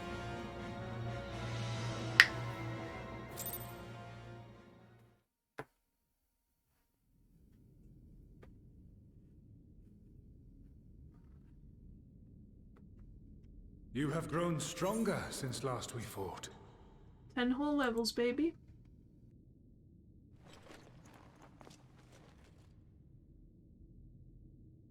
result of your trials in the first, no doubt. Have you finished?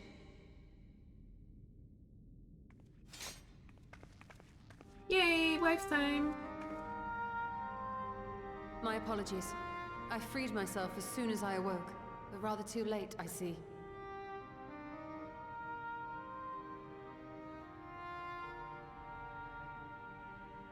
Now, Elidibus, if you have ceased trading blows, I would trade words with you. I have a theory, you see. One concerning that which you seek to accomplish.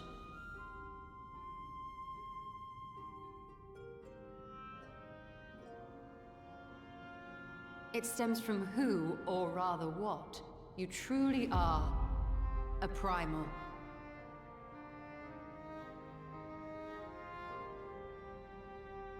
The ancients created Zodiark to deliver the star from destruction. If the magic that brought him forth is the precursor of what we know as summoning, then Zodiark would have been instilled with a presiding desire. I found it among the records at Anida, and it came as no surprise. Were I faced with the world's destruction, I too would wish for the same. Salvation.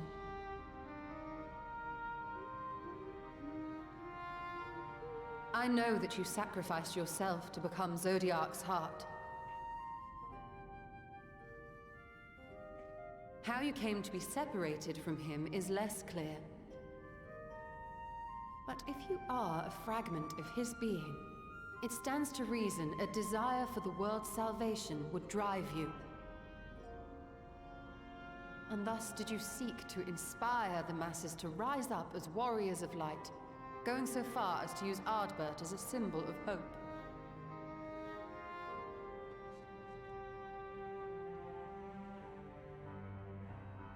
Correct on all counts. Such is my nature, and such are my methods. I have aided heroes. I have made them. I have even become them. This served not only to strengthen me, but also to facilitate the work of my brothers, such as Emmett Selk, with his penchant for nation building.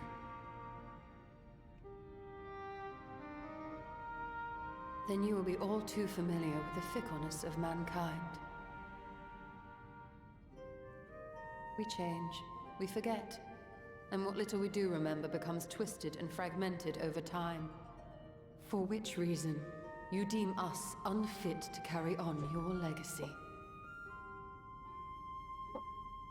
But are you, yourself, free of these foibles? As the last witness of the final days, do you remember everything that was lost? Or even the things you cared about? Get to the point. A primal is shaped by the hope that fuels it. Even should this hope be something as simple as the world's salvation, it is the collective desire of innumerable disparate souls crying out for deliverance. Having drawn your strength from such a cacophony of voices, can you truly be sure you still speak with your own?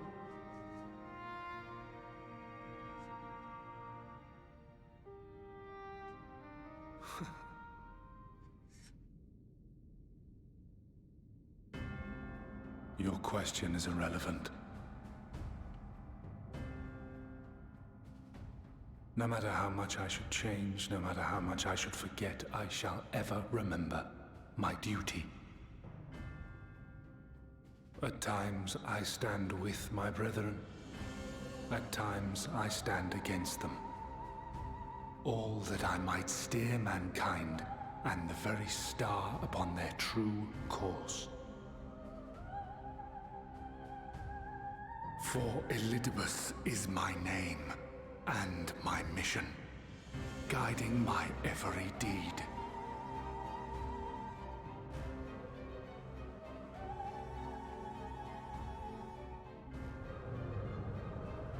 But enough talk. You have shown me sufficient proof of your might. As I am now, I would struggle to defeat you. Yet I have still to play all of my cards.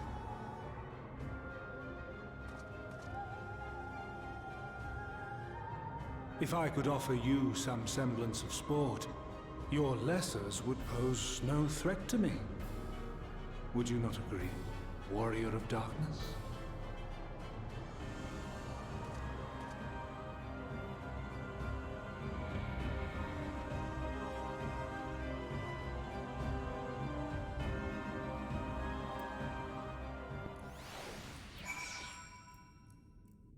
What the hell does that mean? It has been an eventful morning, if it is indeed morning. I've no idea how long I was unconscious.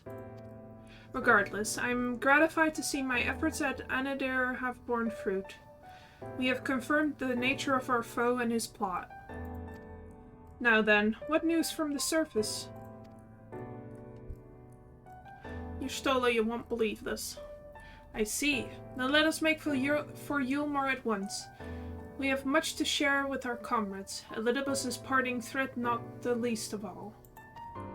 Ah, but forgive me. It would seem my belongings did not accompany me here. I will need to retrieve them from Anadir. With luck, the ethereal stream you traversed still lingers. I won't be long.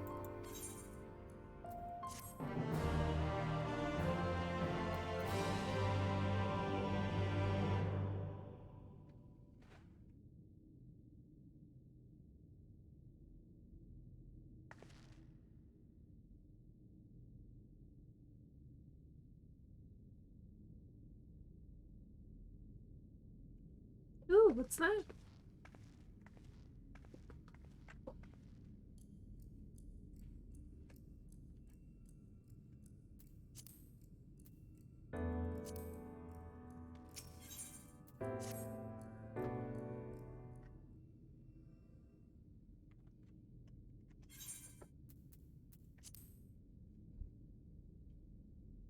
A peculiar crystal lies on the floor. Upon its surface, an array of lights twinkle like a tiny constellation of stars.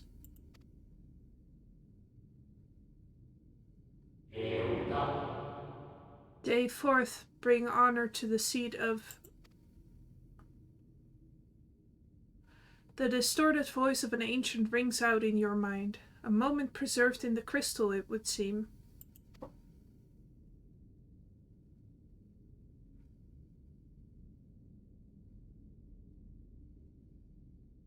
You notice something else glinting up ahead.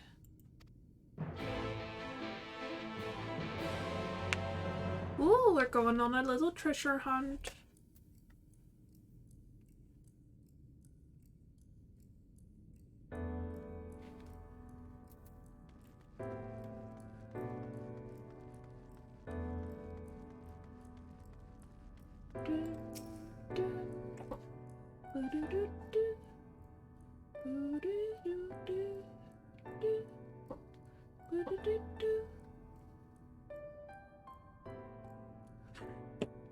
You find 3 more crystals lying on the floor. Though they differ in color and decoration, each is identical in shape. You focus on the crystals and find that the words they hold ring clearer than before. Behold, my friends. Embraced by the earth and caressed by the wind, vibrant life flourishes. All is right in creation. There can be no greater joy than to use our wisdom for the good of our people. No greater pride. May all know happiness, now and forevermore.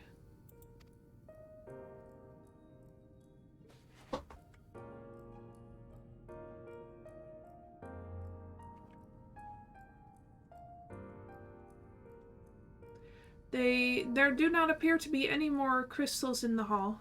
Perhaps it would be wise to continue the search outside. I know, right? I really love the kind of goobly speak they do.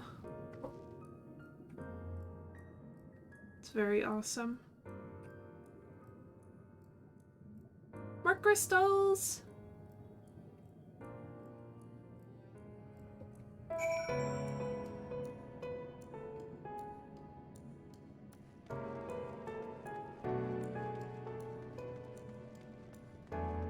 Nom nom nom. Forbidden candy.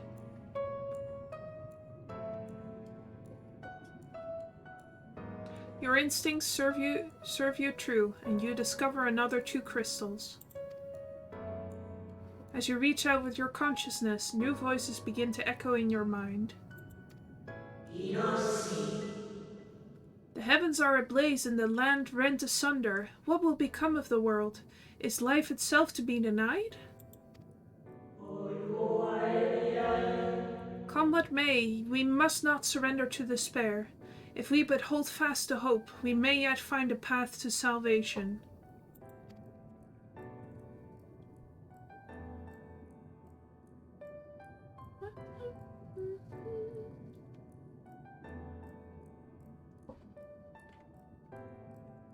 The voices tell an incomplete tale. Might more remain to be found?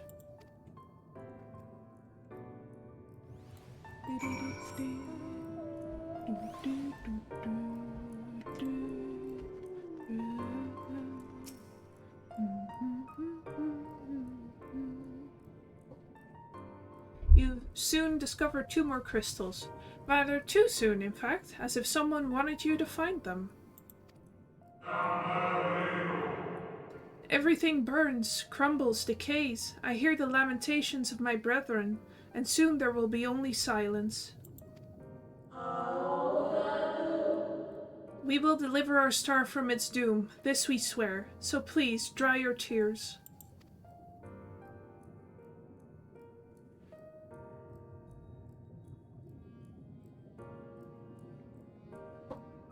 Whatever awaits at the end of your search, it is plain you have yet to find it.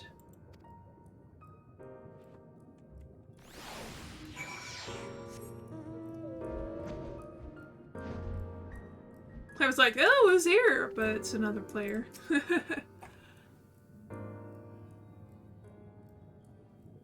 Sure enough, your persistence is swiftly rewarded, this time with 3 crystals.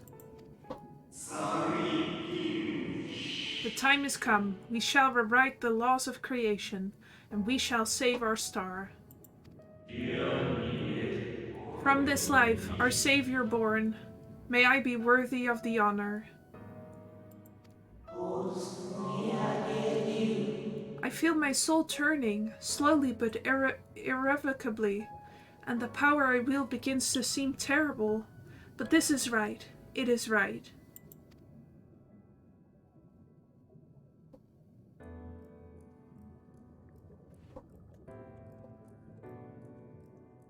The tale of the crystals weave seems to near its end, but it isn't over yet.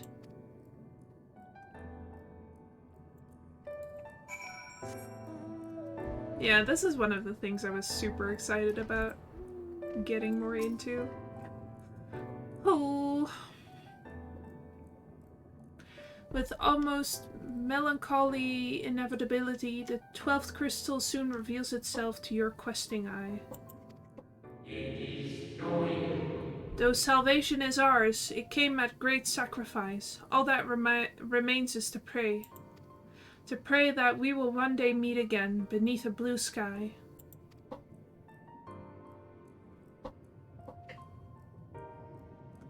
Judging by its testimony, it would seem the voice was recorded in the wake of the final days.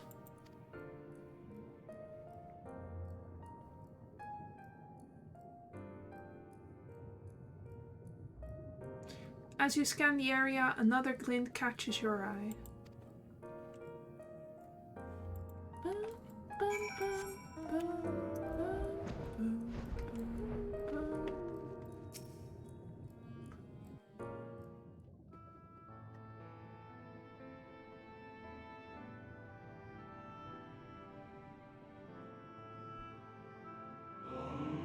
Gone is the brilliant radiance of life, replaced by the sickly glow of malformed creatures. Is this to be how it ends? For we who love the star with all our being? No, I will not suffer it to be so.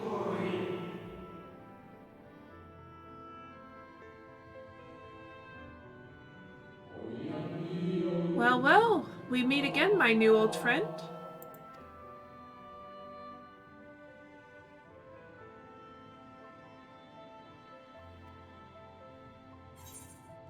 Itladeus. How good of you to remember. Oh no, this is not Hades. This is Itladeus. The person we met in the while we were waiting for our registration.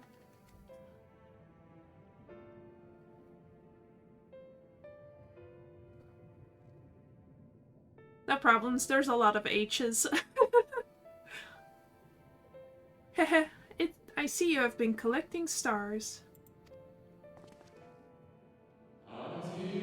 I speak of those crystals. They have constellations etched upon them, yes?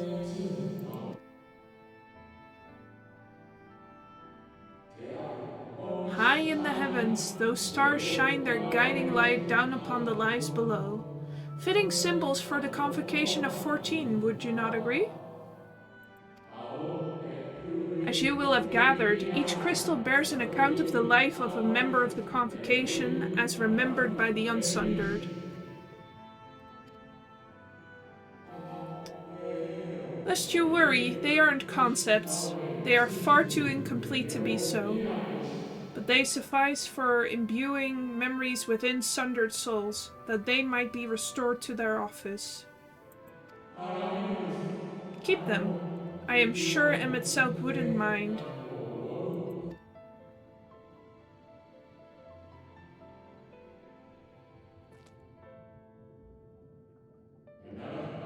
So, how fare you of late? You are feuding with Elidibus this time, I believe?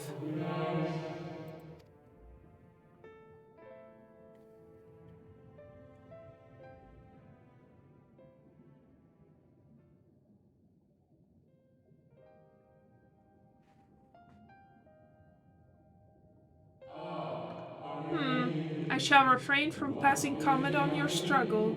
It is not my place to do so, long departed as I am.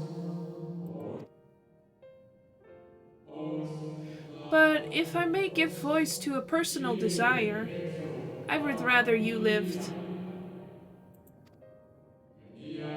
If you do not, how will you keep your promise to Emet-Selch? The promise to remember.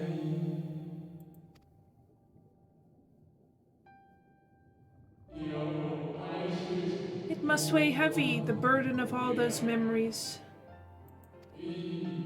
To one who has lived a life such as yours, I can well imagine how Elidibus's existence might seem hollow, how empty his single-minded pursuit of half-forgotten cause must appear.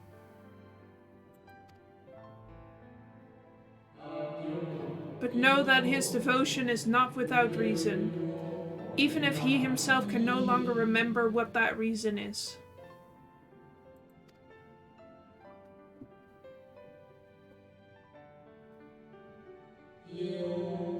Well, that's quite enough talk about Elidibus. I would see if you can reunite the wayward stars.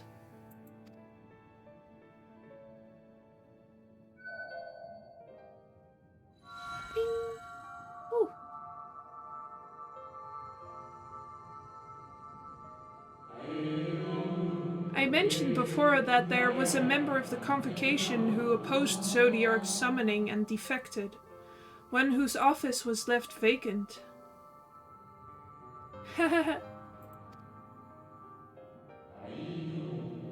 Defectors having been deemed unworthy of commemoration, no crystal exists for the individual in question. Or shouldn't exist at any rate. And wouldn't, had a friend not created one in secret.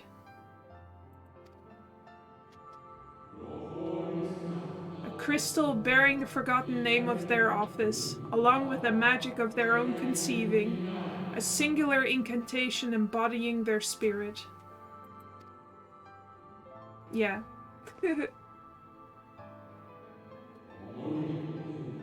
Among all the offices, the 14th was the most unusual.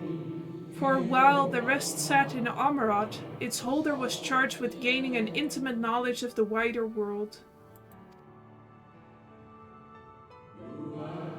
In the course of their duty, they traveled the length and breadth of every land and befriended countless folks. They encountered troubles too, of course, matters which they could simply have referred to the convocation, but that was not their way. Nay, more often than not, they would call upon their comrades, and together resolve matters themselves.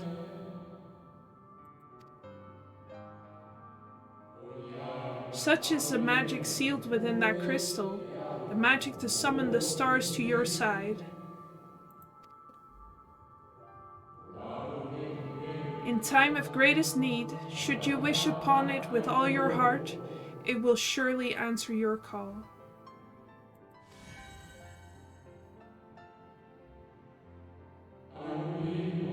And now it is where it belongs.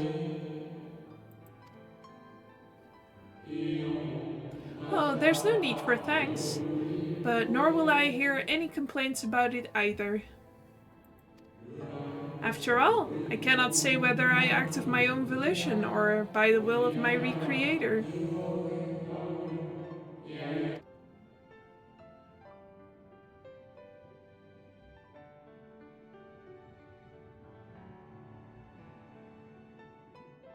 No, he's gone.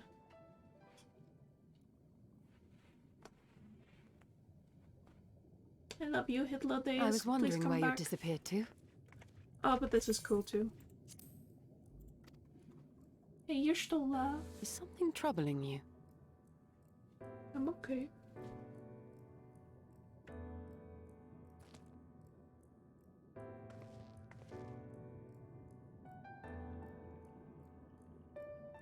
No? Very well. I have everything. Let's hurry back to the surface.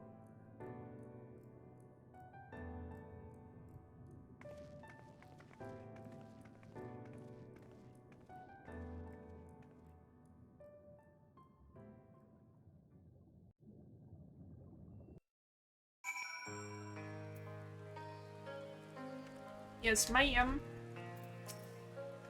Ah, fresh air at long last. I would celebrate my return to dry land with a pot of tea, had we the luxury of time. Well, I wouldn't call this dry land, you Stola, with the fucking rain pouring out of the sky. But we must be prepared for Elidibus. Given what we know, it is plain he will not be deterred from his course. Nor would I, if I were him. Not if it meant forsaking everything I loved. That said, I have not forgotten how Emet-Selch sought to find common ground with us, for all our misgivings. Ultimately, our differences were not to be bridged, of course, but one must always try. Emet-Selch understood this, and if his gesture resonated with you, perhaps you might consider reaching out to his brethren. Though it may all be for naught, you of all people know there is no such thing as a foregone conclusion. Oh god. Oops. Right, no more musing. We have taken far too long as it is. Our friends await us in Yulmur, yes? Let us hurry and join them. You must be high if you think I will fly there. Lazy teleport time. Ugh.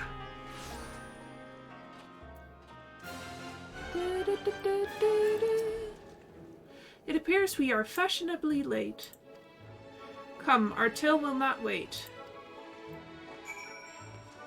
Hello, Mr. Mayor.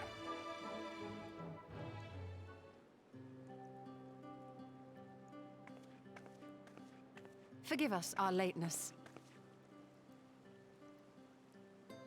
Master Chai, my congratulations on your appointment. By all accounts, you are a capable mayor. Oh, I have capable friends, my lady.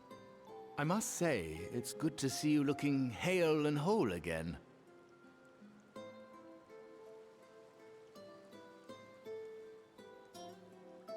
The credit for that lies with my own capable friend, without whom I might never have escaped my abductor.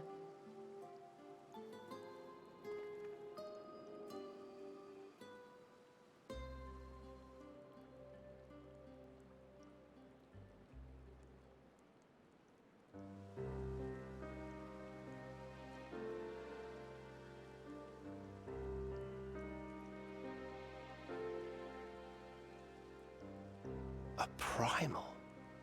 I suppose that would explain why Elidibus has been fostering faith in the Warrior of Light. While you were enjoying your audience with the Wandering Heart of Zodiac, we were busy dispatching the last of the Black Master Ascians, a task which proved almost insultingly easy. Formidable though we undoubtedly are, they were obviously sent to provide encouragement for budding heroes.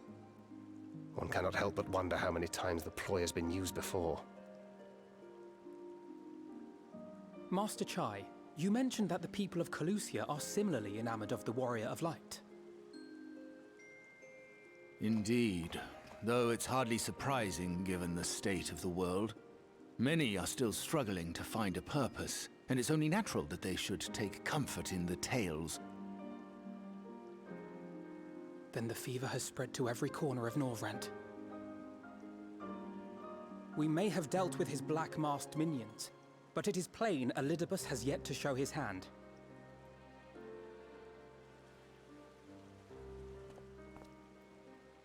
Oh my! What a spectacular sky!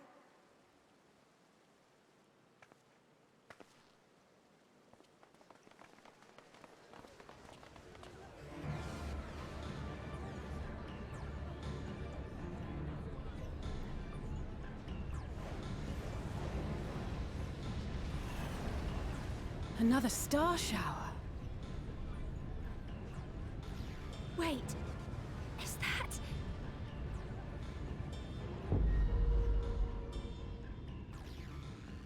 Amaranth? Oh.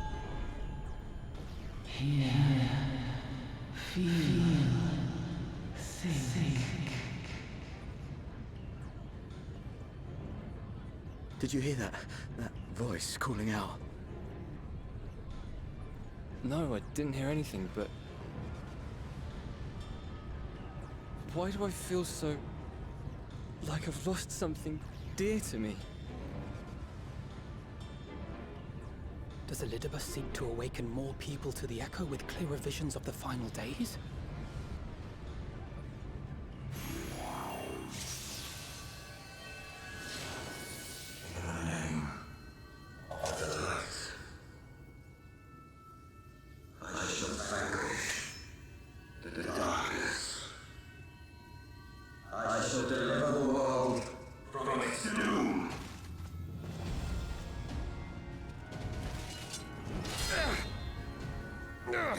And who might you be?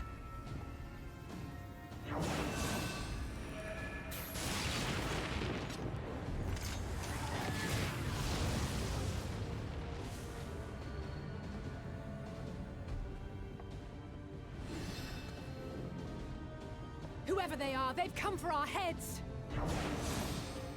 No, you don't! Ha!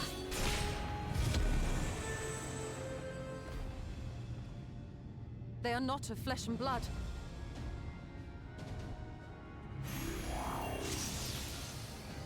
I know this magic.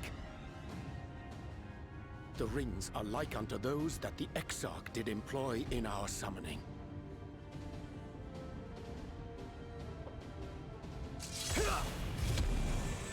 Are you saying the Exarch is summoning them?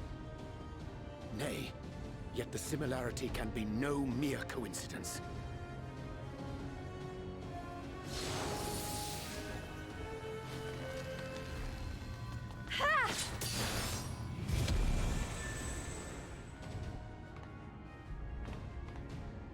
we make a stand here, or retreat to the Crystarium?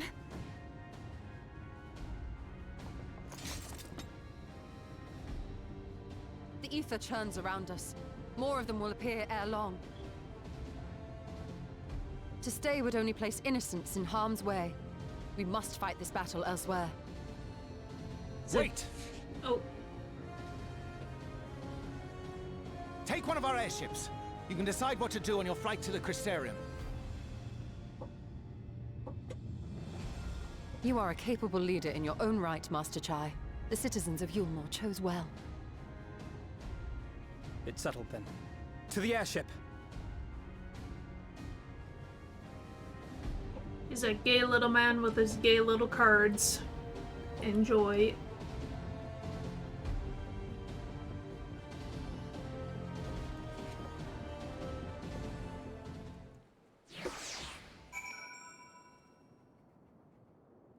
Come on, load.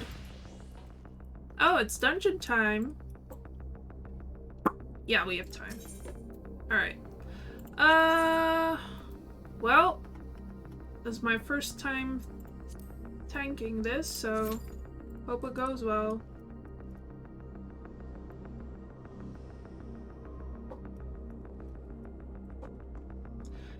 I'm gonna pour myself some tea, but I was dancing around during the voice cutscenes.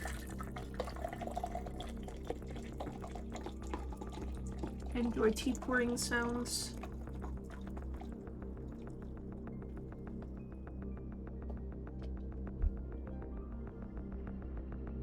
You're welcome. 5 minutes. 5 minutes. I don't like it. I'm just gonna see if healer queue is faster, honestly.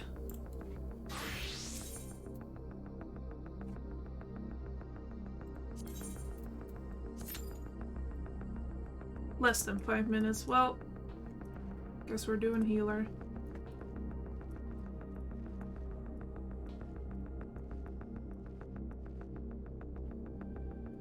This doesn't pop within 5 minutes, we're doing NPC run.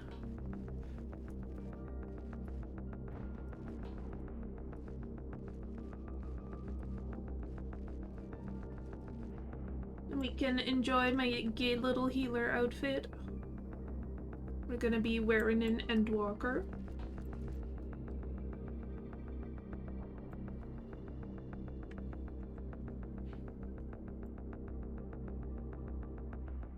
Ooh.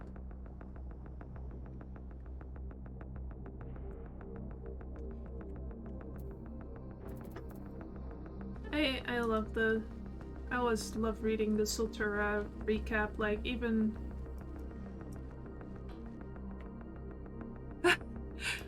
Yeah, Spellsword had a grand old time. Meanwhile, Sun and Stars set the world on fire.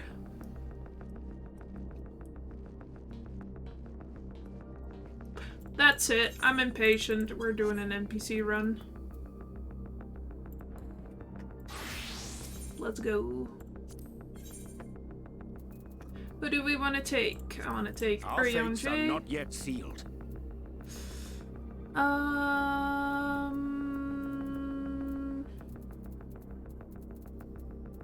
Let's do with green. Here we go. All right.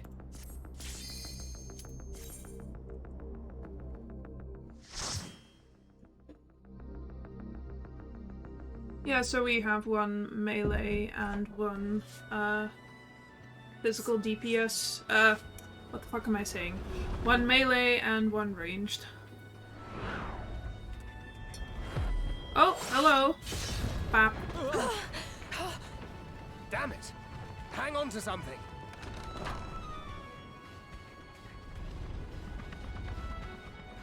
The Hero's Gauntlet. Woo!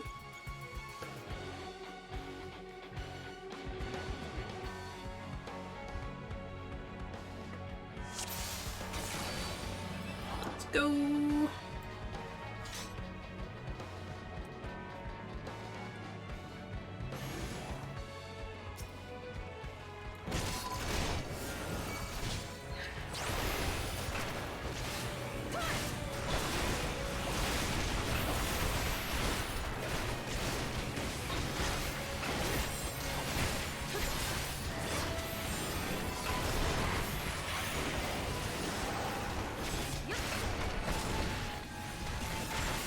Don't stand with everyone. I shall protect thee.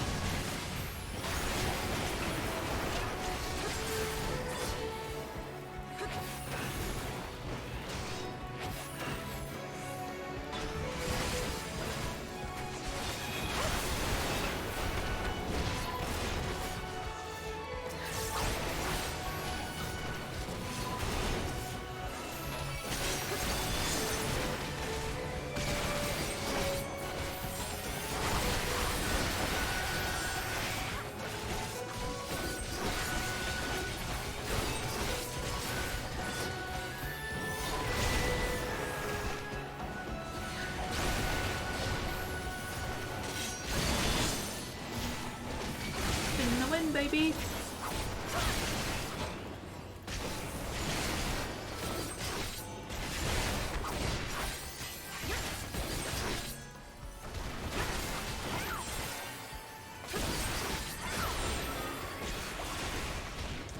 Man, if the healer and DP or healer and tank queues are like this, I don't want to know what the DPS queue is like tonight. What the hell?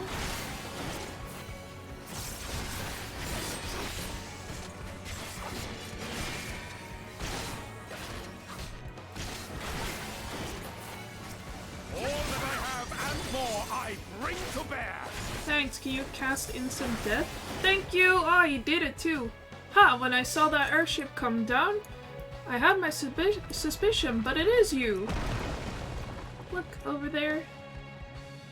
Come and visit us again. Thanks, guys!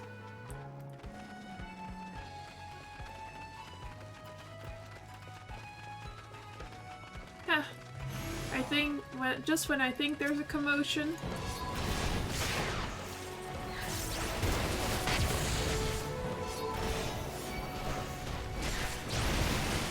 I shall protect thee.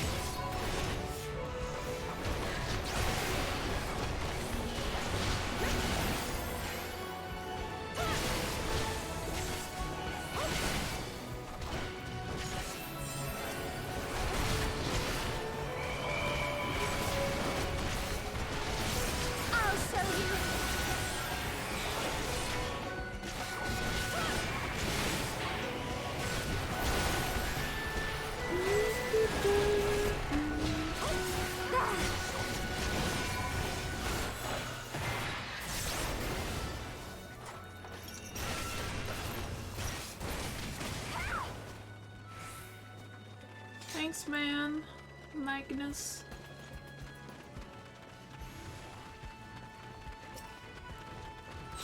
Boing.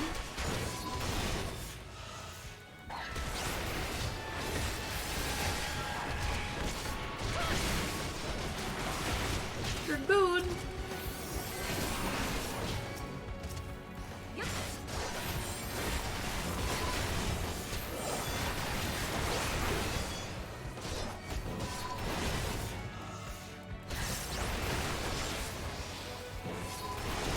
Flicky flicky, come on.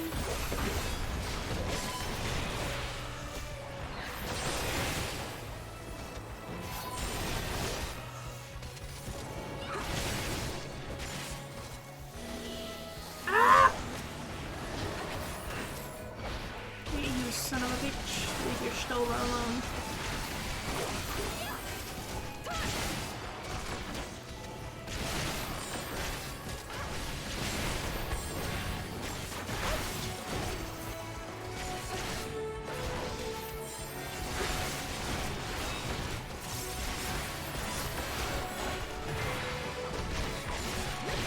I will not hold back.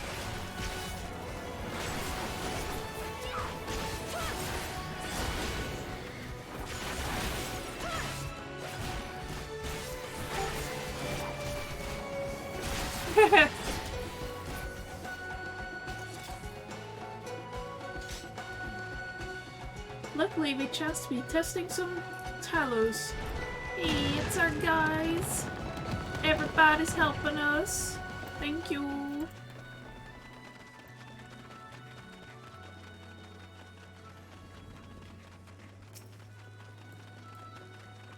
Boing. Like a gust of wind, I shall sweep away the pall of darkness.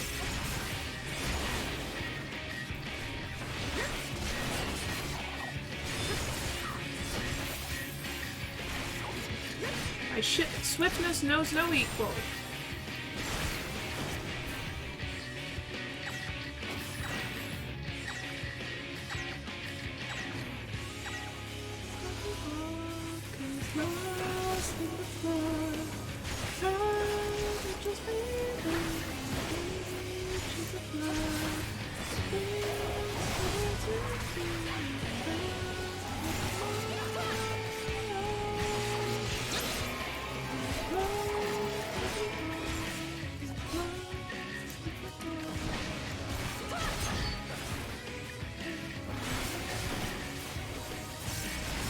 Fast as a light that banishes the dark.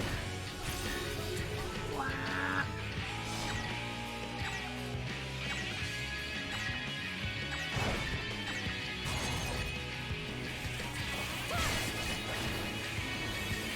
So glad I'm doing this with trust, actually. I've only done this dungeon the one time that I did it to play through the story.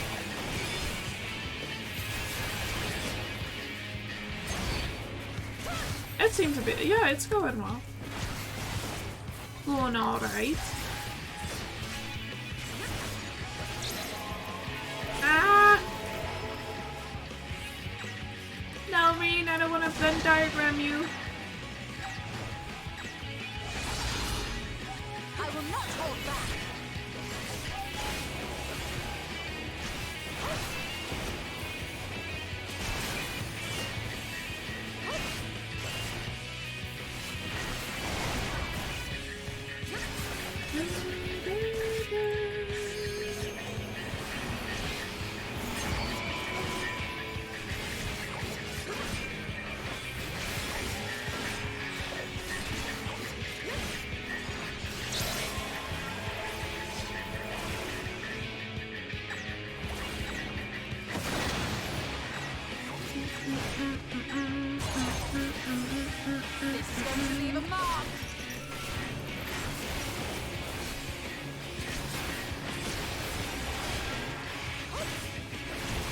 Getting to keep on my darkness.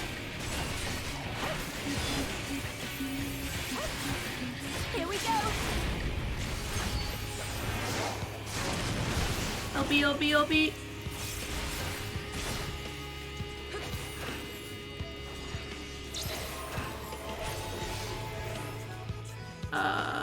Yeah. Over here.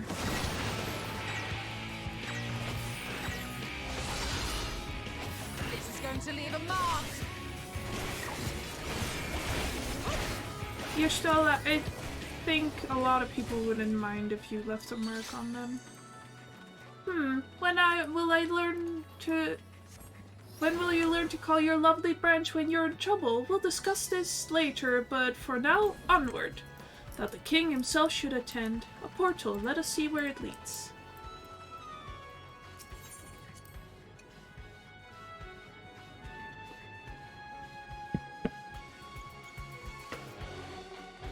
Hee, let's have some fun. We've been waiting for you.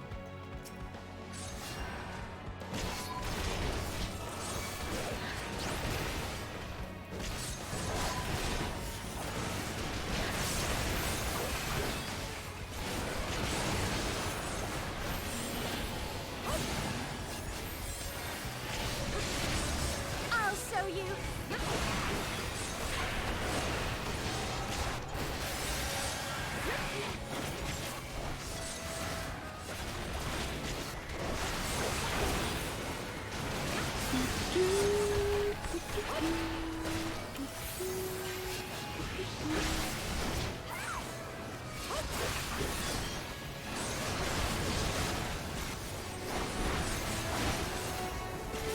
What was I talking about? Oh right, maybe something I shouldn't repeat. Never mind.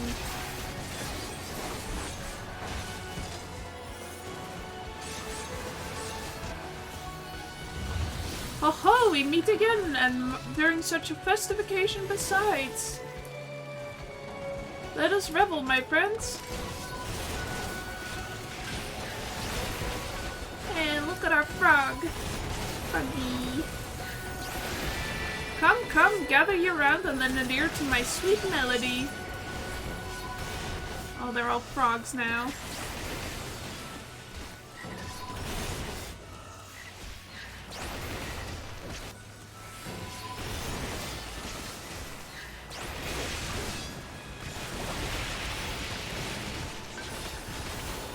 She's a hottie though, let's be real. Best girl. There's a reason she's in all the fucking promotional material for and all the crossovers for Final Fantasy XIV.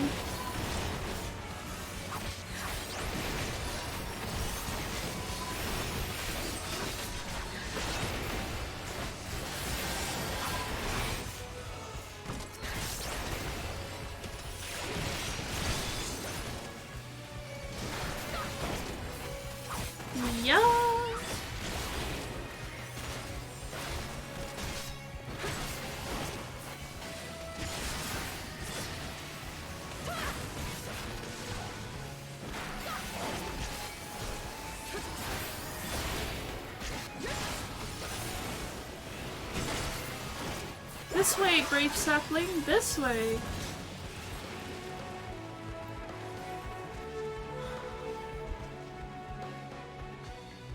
We Numo are not one to fight, but we know when we must. Tupac Amaro? Okay.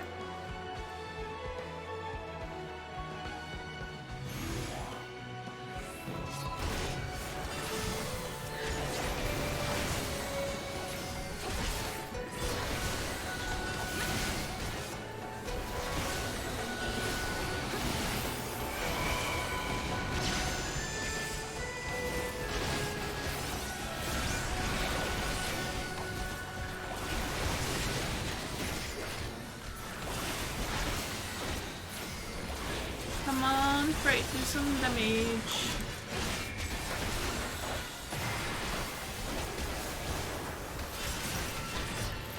Oh yeah, we're definitely not finishing this patch this stream. Come, my lovelies, come and join the fun. Oh. Beating everything up with the help of our cool tree friends.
Continue on, Blashhead. We will keep these ones busy. Thank you, Titania.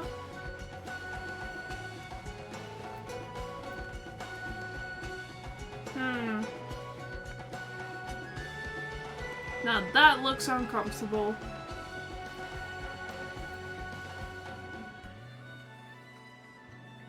Her crotch line ends here. Ma'am, you are flossing that pussy. Can't believe I just said that. Please ignore that.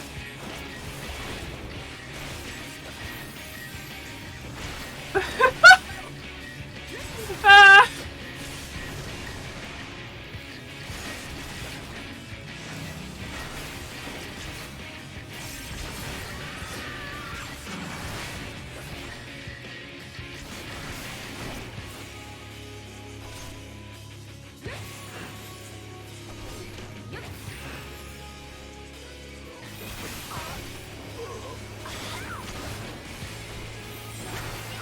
dear, tired so soon? Very well, you may rest, but not in peace.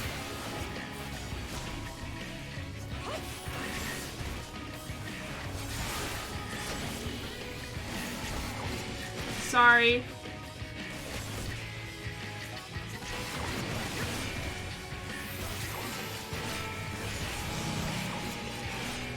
More, I need more to attend me. If they cannot stand, then crawl. Come now, death isn't so terrible. Ah! I would behold your beautiful blossoms, let them bloom. I will not hold back.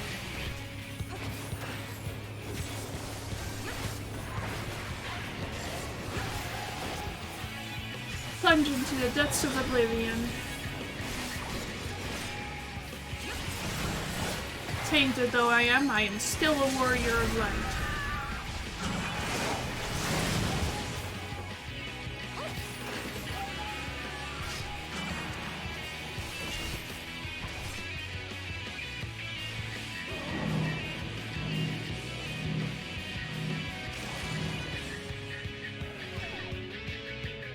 These grounds will be strewn with your flesh.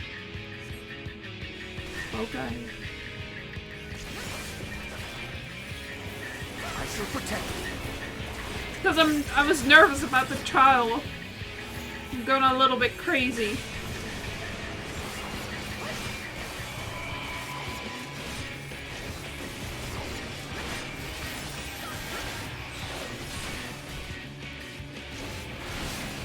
But I don't think we'll get there tonight because we only have like 45 minutes. Oh, not even.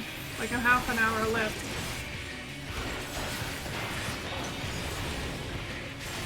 I haven't even finished the dungeon. There's a long cutscene afterwards, so guess we'll have to save that for next time.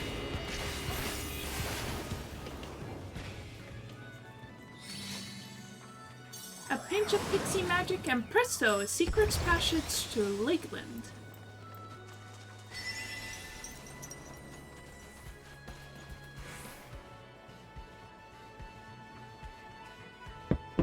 Unless you wanted to go super long, I could do that, but I don't know.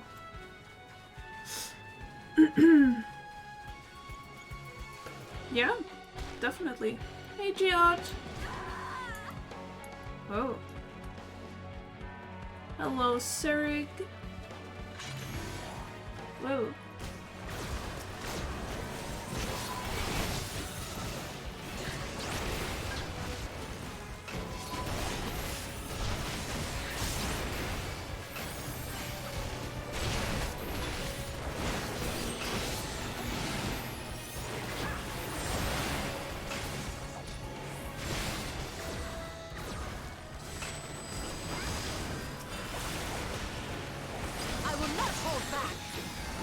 Yeah, no problem.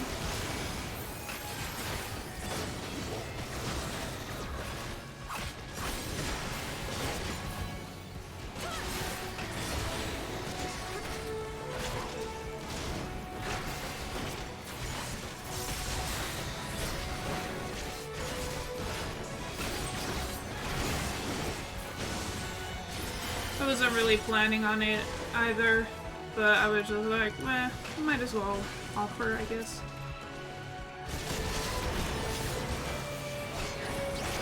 Hey, look, Ransom and Lurie also here. All the job guys.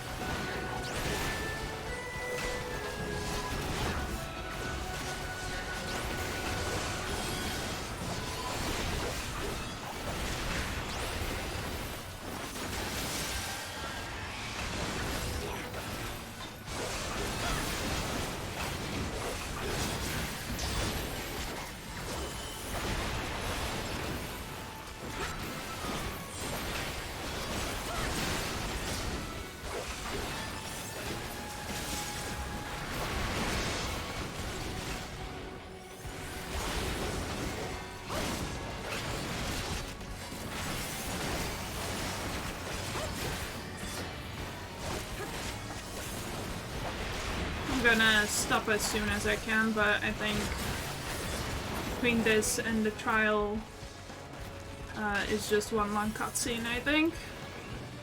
So we'll see. We'll see, we'll see.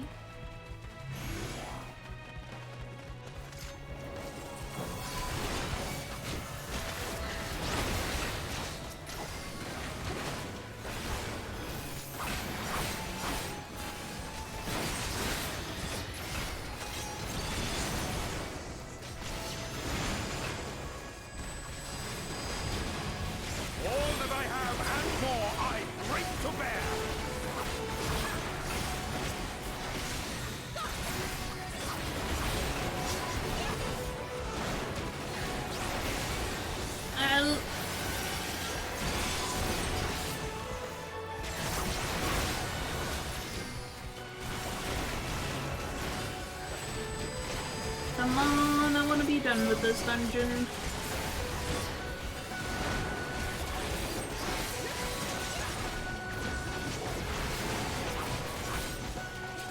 I shall protect you. It's actually better that we do it this way, 'cause God forbid we run into another party like the one we had in the final dungeon of the expansion. Goddamn.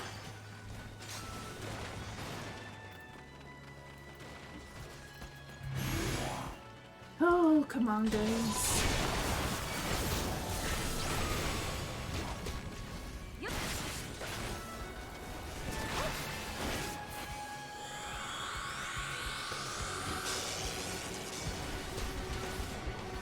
Good old-fashioned dwarven decking.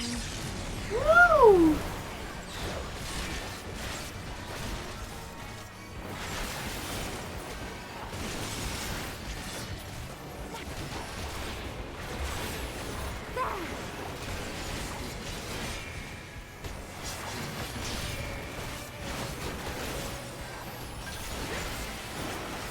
I shall protect thee.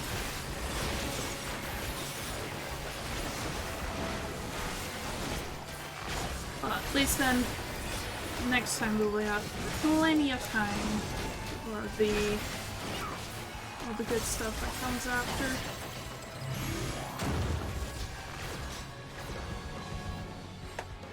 Alright. Final boss time.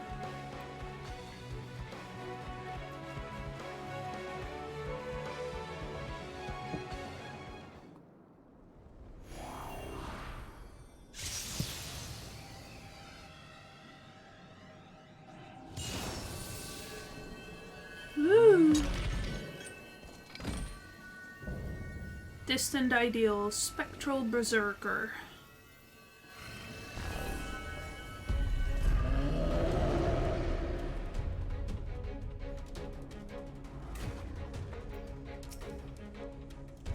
Big boy! Boing! Come, servants of darkness, I'll bathe in your vile blood. Blech.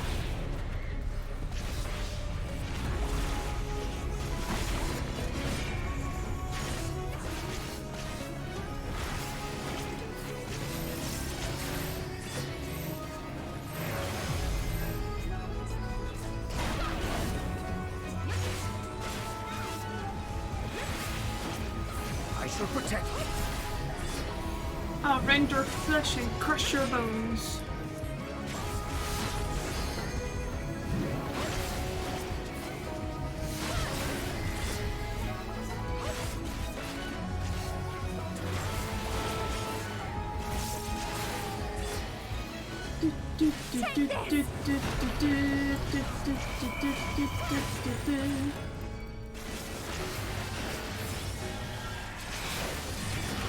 Darkness must die! Die! Die!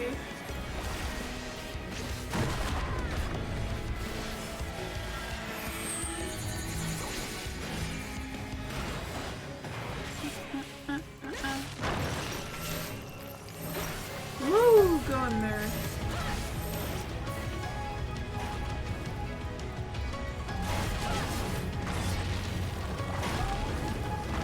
I will not hold back.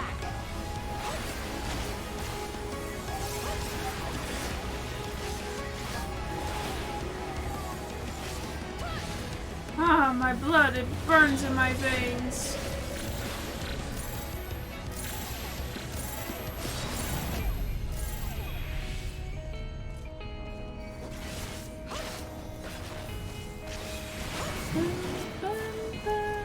Get out the way.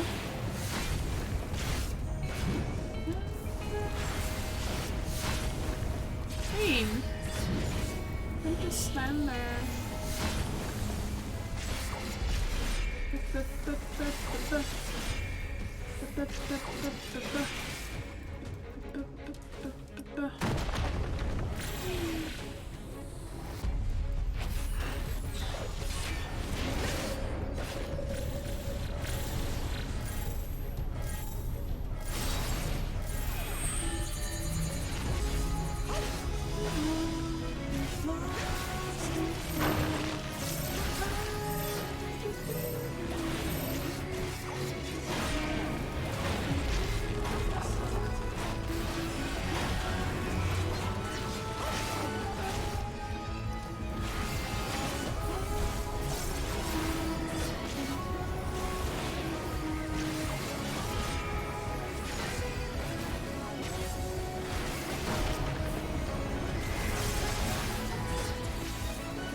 There it's gone.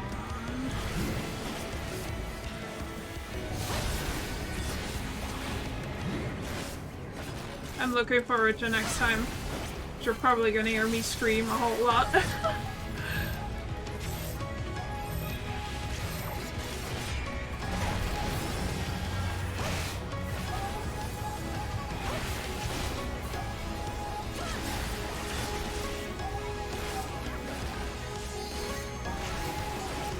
I turn into the worst backseat driver ever.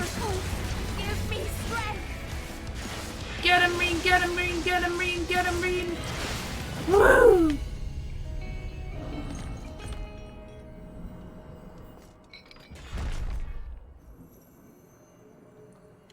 Flop.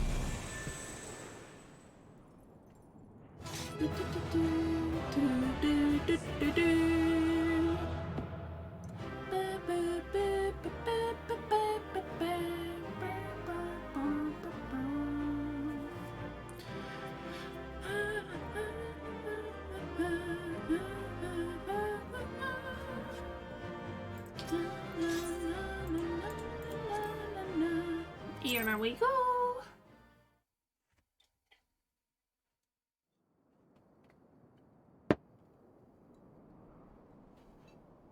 I think that's the last of them. Apparently even they have limits.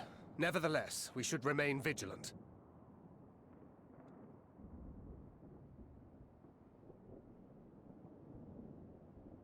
Urianger, something occurred to me while we were fighting. These enemies.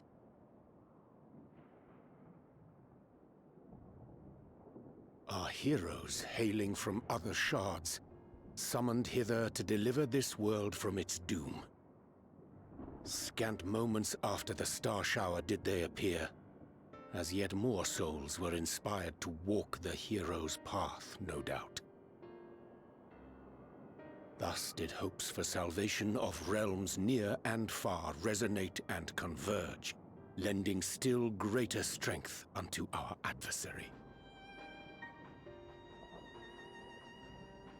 So that's Elidibus's game. But first things first. If the rings are the same as the Exarchs, then we need to ask him how that's possible.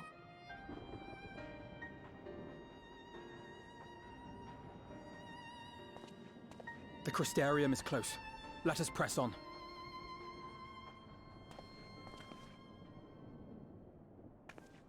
They come.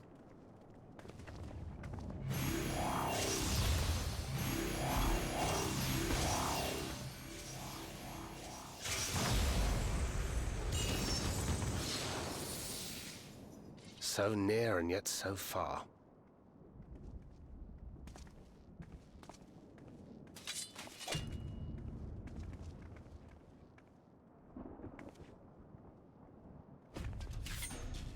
In the chaos of conflict, one can always find an opening to exploit. Whoever taught you that is a wise man indeed, and good with a gunblade. But yes, I dare say we can create an opening wide enough for at least one of us to slip through. That being you, of course, though others are welcome to follow in your wake. Reen and I will keep our guests occupied. Brave and selfless as ever. Yet the two of you may struggle to fool our foes, etherically sensitive as they are. Had you a comrade who could use destructive magics to wreak havoc upon the ambient ether, on the other hand?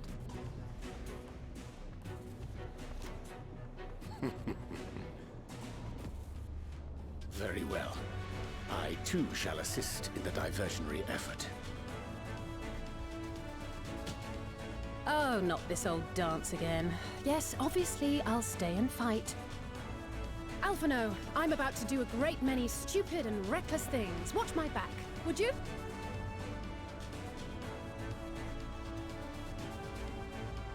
And there you have it. Take care of yourself, my friend.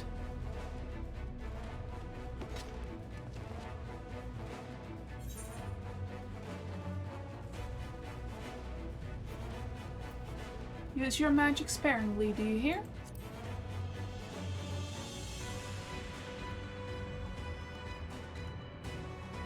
I shall not overexert myself without good reason.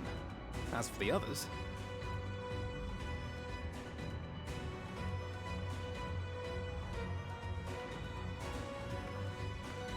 Finished?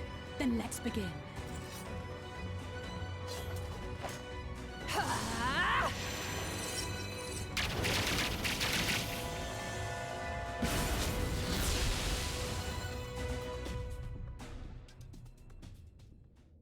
A short while earlier in the ocular.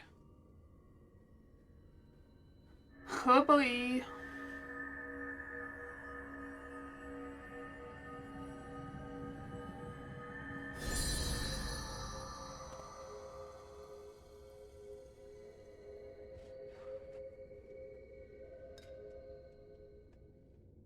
Tis done. Oh, let me see, let me see!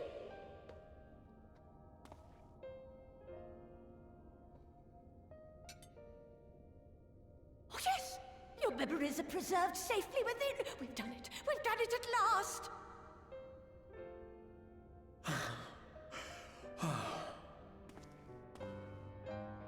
I have inspected the other vessels. They are all ready to receive of our friends' memories. Oh, excellent! Excellent! I shall have my familiars bear word to them at once!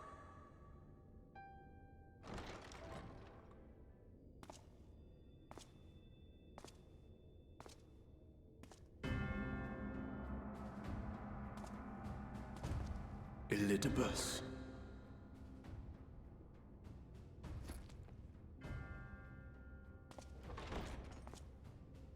It was not until I observed the battle between Emmet Selk and the Warrior of Darkness that I realized what I must do. I will summon heroes from other worlds unto the first, just as you did. Their presence shall serve to empower me, granting me the strength to crush my enemy. Though it pains me to disappoint you, I feel compelled to explain that the magic in question requires no small amount of preparation. But you assume I require my champions to be summoned in their entirety. I do not. Their souls needn't even be whole. My purpose requires no more than their burning desire to vanquish evil.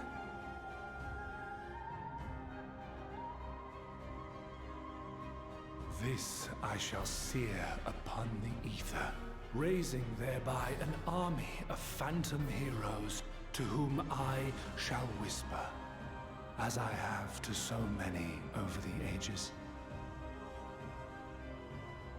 Here lies darkness. It must be destroyed. And you expect me to cooperate? I do not require your cooperation. Your death will suffice. The magic I shall have from your corpse.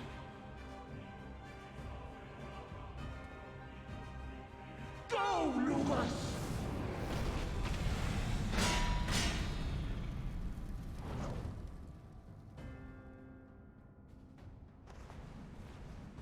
We must flee!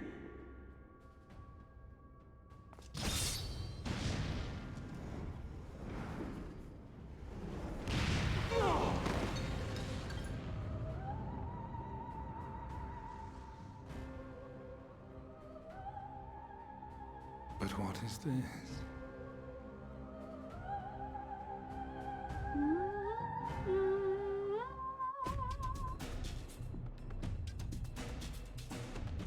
Run, run, run!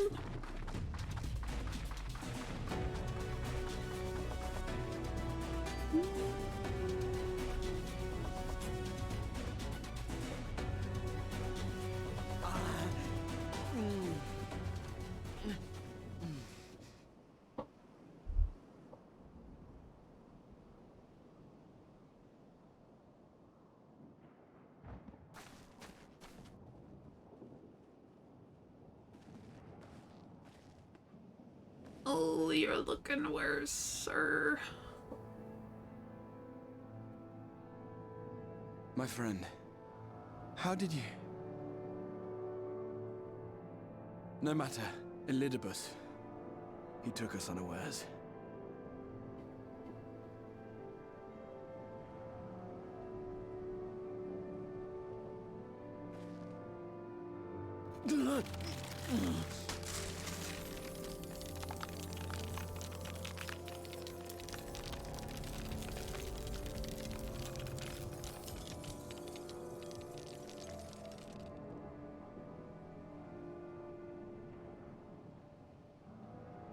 It was all we could do. To raise a war to hinder his steps. And so we fled. But he took it. The vessel with the Exarch's memories. Forgive me. Forgive me. The vessel bears not only my memories, but my blood. The blood of Allegan royalty, granting him the means to control the tower. With it, he has performed I know not how many summonings, calling forth heroes from across the rift.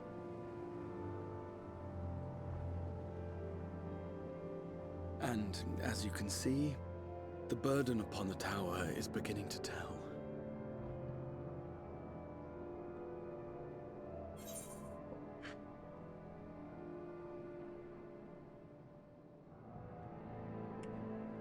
I'm just glad you're alive. Make sure you stay that way.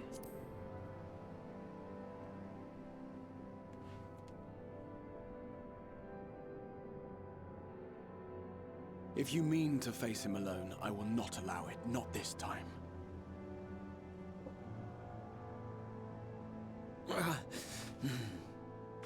Elidibus has exploited the people's nobility, twisted their purest intentions for terrible ends.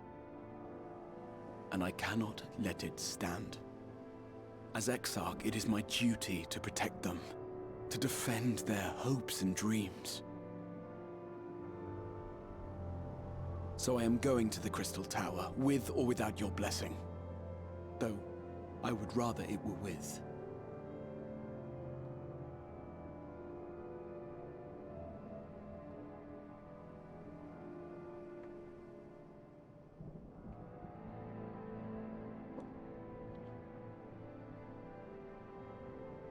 Thank you. Got some great lighting. I'd join you, but I would only be a burden. Better that I remain here with my gremlins. I shall send help. Stay strong, my friend, and take heart. By binding Elidibus within the tower, we have done more than simply delay him. Much like our adversary, I am not wont to show my hand prematurely, but the time has come to bring my strongest card to bear.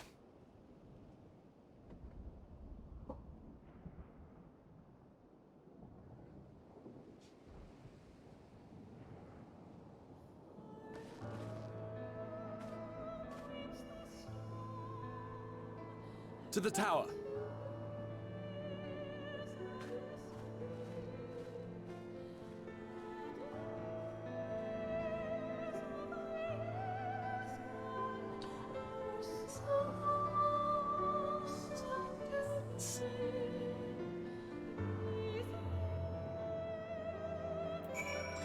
Oh man.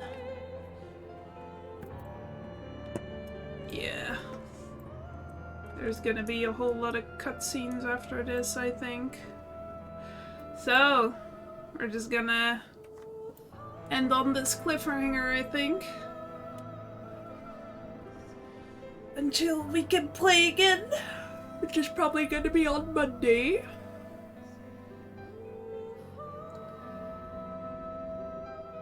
Yeah, good cliffhanger, good stream. Alright, let's go to stream ending while enjoying this music.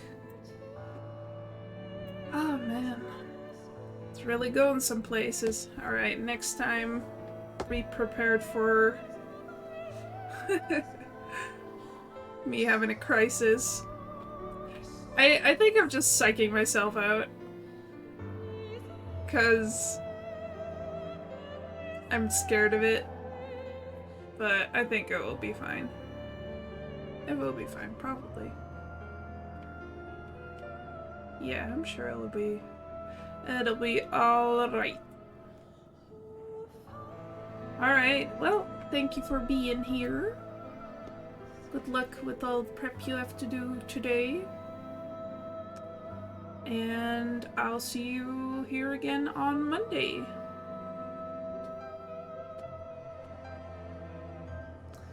Thank you, and goodbye, goodbye.